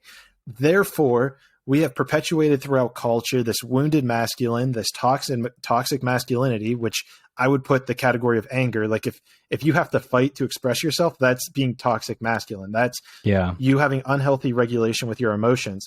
And I think the way that has the way that has been constructed in society through this idea of smash the patriarchy, it's like, no, there's utility in the patriarchy. There's utility in the matriarchy as well. The problem is that we have an unhealthy masculine energy that is embodying the greater scope of society. And I think a huge portion of that is the fact that men are unable to talk about their emotions, thus creating this ripple effect throughout our society, and thus has a large group of people saying smash the patriarchy and, blah, blah, blah, toxic masculinity. Yeah, I think, to me, I've always believed that, like, I've been the most sensitive person my entire life. And I think, like, my own personal experience just showed me, like, how much I repressed in order to try to fit in. And from there, I was like, if I'm feeling this, like, I can't be the only one that feels this. Right. And, like, you start to see it in yourself, right? And it's like, it almost now stops becoming like active repression of emotions and just becomes your waking being, right? Like, if you asked me 10 years ago to feel anything but anger, I couldn't. Like, I only felt anger. I didn't even cry. All I did was get angry because I don't even know how to express it, right? Like, I get angry, and then once that gets, at the time, when I was 16, I'm living at home with my parents. I got angry. They then yell at me for getting angry. I then shut down, and, like, I'm just angry. I'm a ball of little anger, and I just sit there until, they come, they give me my stern talking to, I nod my head through it, and then, like, we move on. And, like, you're internalizing all of that. And then, you leave home and you go off to school, and, you go off into the world and you start meeting friends. And then the things that get reinforced are, did you have sex with somebody last night? How late did you stay out, and did you party? Like, nobody's like, did you get good grades? Like, are you getting good grades? Like, how's your, how are you doing? Like, are you feeling good? Like, oh, have you met anybody that, like, you really enjoy spending time with? It's no, who'd you fuck? How long did you stay out last night drinking? How much weight did you lift in the gym yesterday? And, like, that is the repetitive cycle that, like, continues to happen. Right. And, like, you can have both. You could be the most manly man of all time that literally has muscles on top of his muscles, and, like, still be, like, in tune with your emotions and want to, like, care about other people. Like, it is not feminine to have feelings and care. It is human to have feelings and care. And I think we lose that because we keep telling ourselves we're only allowed to be a certain way, and society keeps rewarding us for being a certain way. And yeah, I mean, gosh, the amount of, like, pain that could be dissipated if people were able to just see their emotions and talk about them. And I think it's why, like, men's groups are so, prolific now and, like, continuing to pop up. It's just, most people don't find them until they're in their 30s and they're now, like, married, and their wife is kind of like, hey, look, you need to go find some guys that you can be open with. And, say what you want about religion, whatever your belief is. I will say the one benefit of it is, like, you have a community, you have a group of people that are similarly going through experiences that you can kind of be open with. And as our society becomes less a religious state and more, separated out of, like, we're kind of on the camp of secularism, it's like, there will be less and less people that you connect with, and less connections that you can build, and you will keep trying to fill that void. Well, and that's with anything, right? And if that's just reminding me of our alcohol conversation, because we are social creatures. There's an element of us where we need to interact. We need to be social. We need to find people to talk to. I mean, this is why the pandemic was so crazy, because you're literally getting cut off by everybody, which is also a great way to control and train people, but that's a whole different conversation. That's it's a whole different conversation. But that is also, in case, a huge reason I started this podcast was to literally have a reason to bring on like-minded individuals to connect and to have a conversation that you're not able to have with the average run-of-the-mill person. It's like, you know, you go out, or I go out and I find people who are talking about similar ideas, and I'm like these aren't conversations that you have with people who aren't already thinking about them. So to bring it up, like a random dude, you're pumping gas and you see a random guy next to you, and you're like, hey, what about the toxic masculinity that's going on in the world? You know, how are you doing with your emotions? It's like, dude, what? Like, I'm not going to have that conversation with you. I don't trust you. I don't know you. But, you know, if you're, and this is maybe the beauty of these social platforms, is like, you know, I'm putting myself out there saying, hey, this is what I talk about. And Andrew's you're putting yourself out there like, hey, this is what I talk about. And it's like, shit, come on my podcast. Let's co-create something and talk about this together. You're expanding my awareness, and you're expanding the awareness of everybody that's listening. And it just has this profound effect, I think, on, well, I know it does, on the world, and hell, even me. And this is kind of where I started, is like, and this is such a funny parallel with you, is, you know, there's that, I started this because of that. Like, I wanted to have these connected conversations and meet people and share these conversations. But then there was still that itch of like, oh, this podcast is only getting 20 downloads. All right, it's back to 15. Now it's up to 25.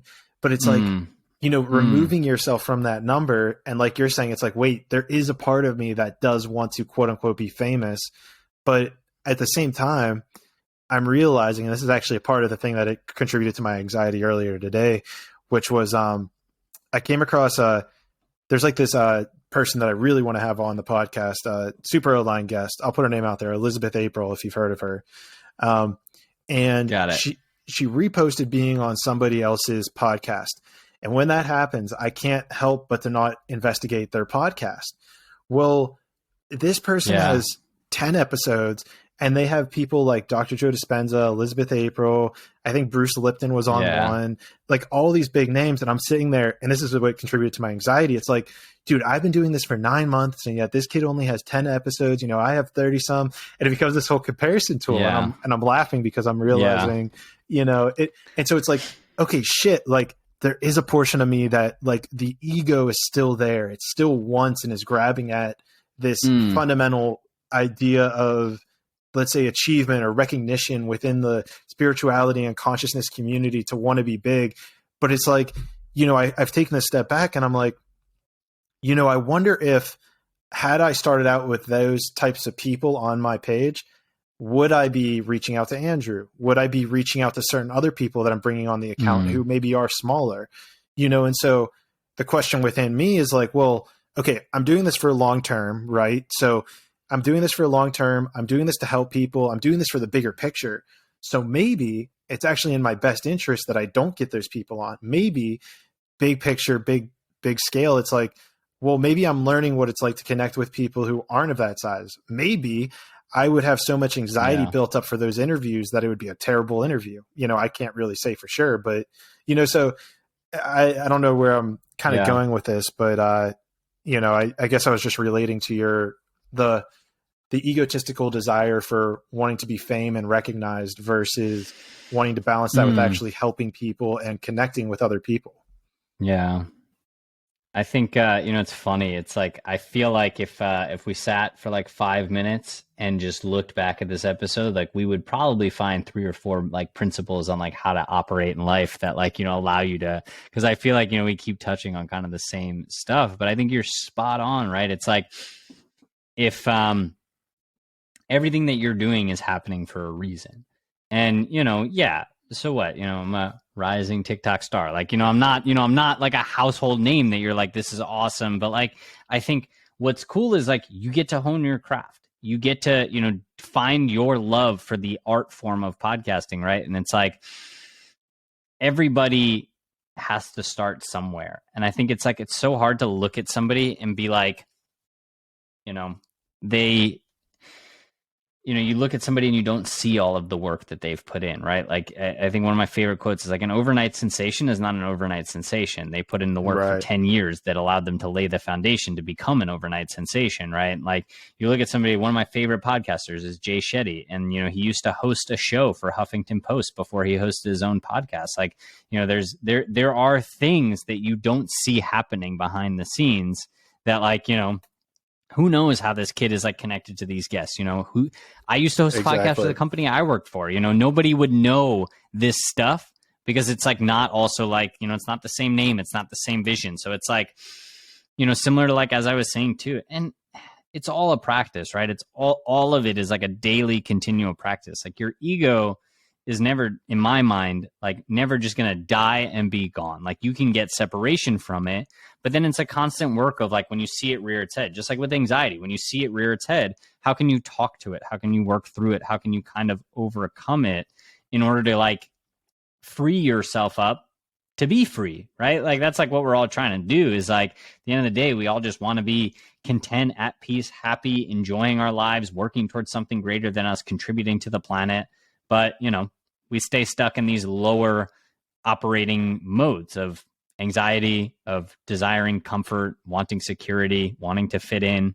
And, most of the people that stand out don't fit in for a reason. So I feel like, finding a way to be okay with who you are, love that person, and then just keep putting that out into the world. And like, yeah, if it's not working from like a numbers perspective for you, I think, like I said, I do so much analytics on what works and what doesn't. Cause like, and getting more back to like the business sense before, for a little is just like something like TikTok has a game to it, right? Something like podcasting too, like there is a game to it, right? Like it's kind of like there are little tricks you can do. And like, for me, it's like, all right, I have spent hours looking at hooks and like, what are the first 2 to 3 seconds? How can I take the same message?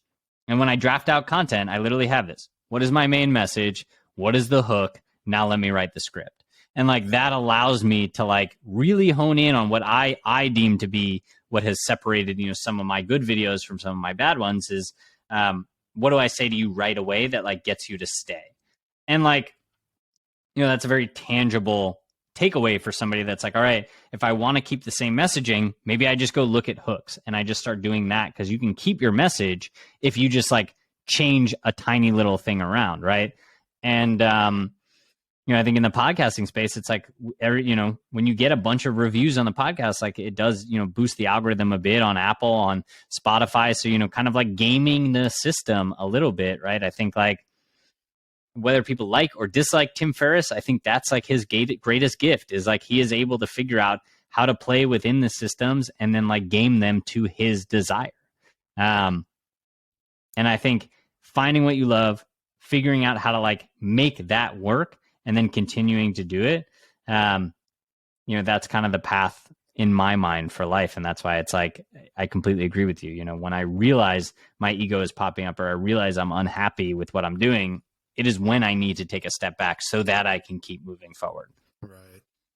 Yeah. And I mean, yeah, there's a lot of truth in there. And I'm kind of blanking. So for me, that kind of indicates I think we should try to wrap this up. I love it, man. Let's wrap it. Let's wrap it up. So I'm going to drop all of your links down below in the show notes. We'll talk about what those links are. I also always love wrapping this up by giving my guest the floor. So, I mean, you've dropped incredible wisdom so far, but if you have anything you want to put the cherry on top or, plug yourself, plug whatever, the floor is yours to connect with the audience.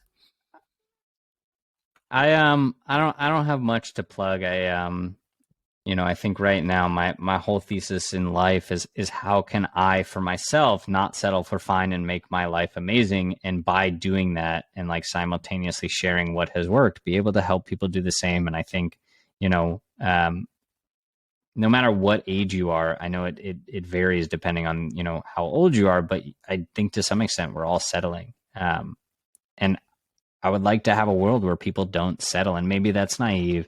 And maybe that's, my desire to like build something that was greater than like what I had seen come before me. But I think we live in one of the coolest times ever.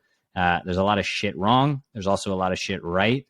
And I think for people that have ideas and have dreams, just start doing them, because like, it's never a straight path, right? Like your idea is great until you put it out in the world and get, kind of a feedback response on it. And like that has been the biggest trap to me is like, you can have great ideas in your head, but until you start doing them, They're just going to be ideas.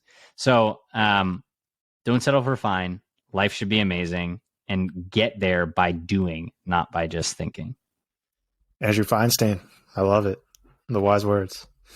So Clayton, guys, I appreciate you, man. Thank you for creating this platform too, man. I think, before we end, anybody that's made it this long obviously loves you and like maybe likes me a little. And I think just remembering and wanting to shout out, man, that you're creating great work in this world, man. thanks, man. I really appreciate it. More to come. Guys, this was Andrew. Absolutely. This is Andrew Feinstein. So check out his links below. I really don't have much more to add. I guess, evaluate your life. Check out those reconditioned phrases and thoughts that are going through your head. But we're going to get out of here. So thank you very much for listening this far. And with that being said, let's continue to grow together.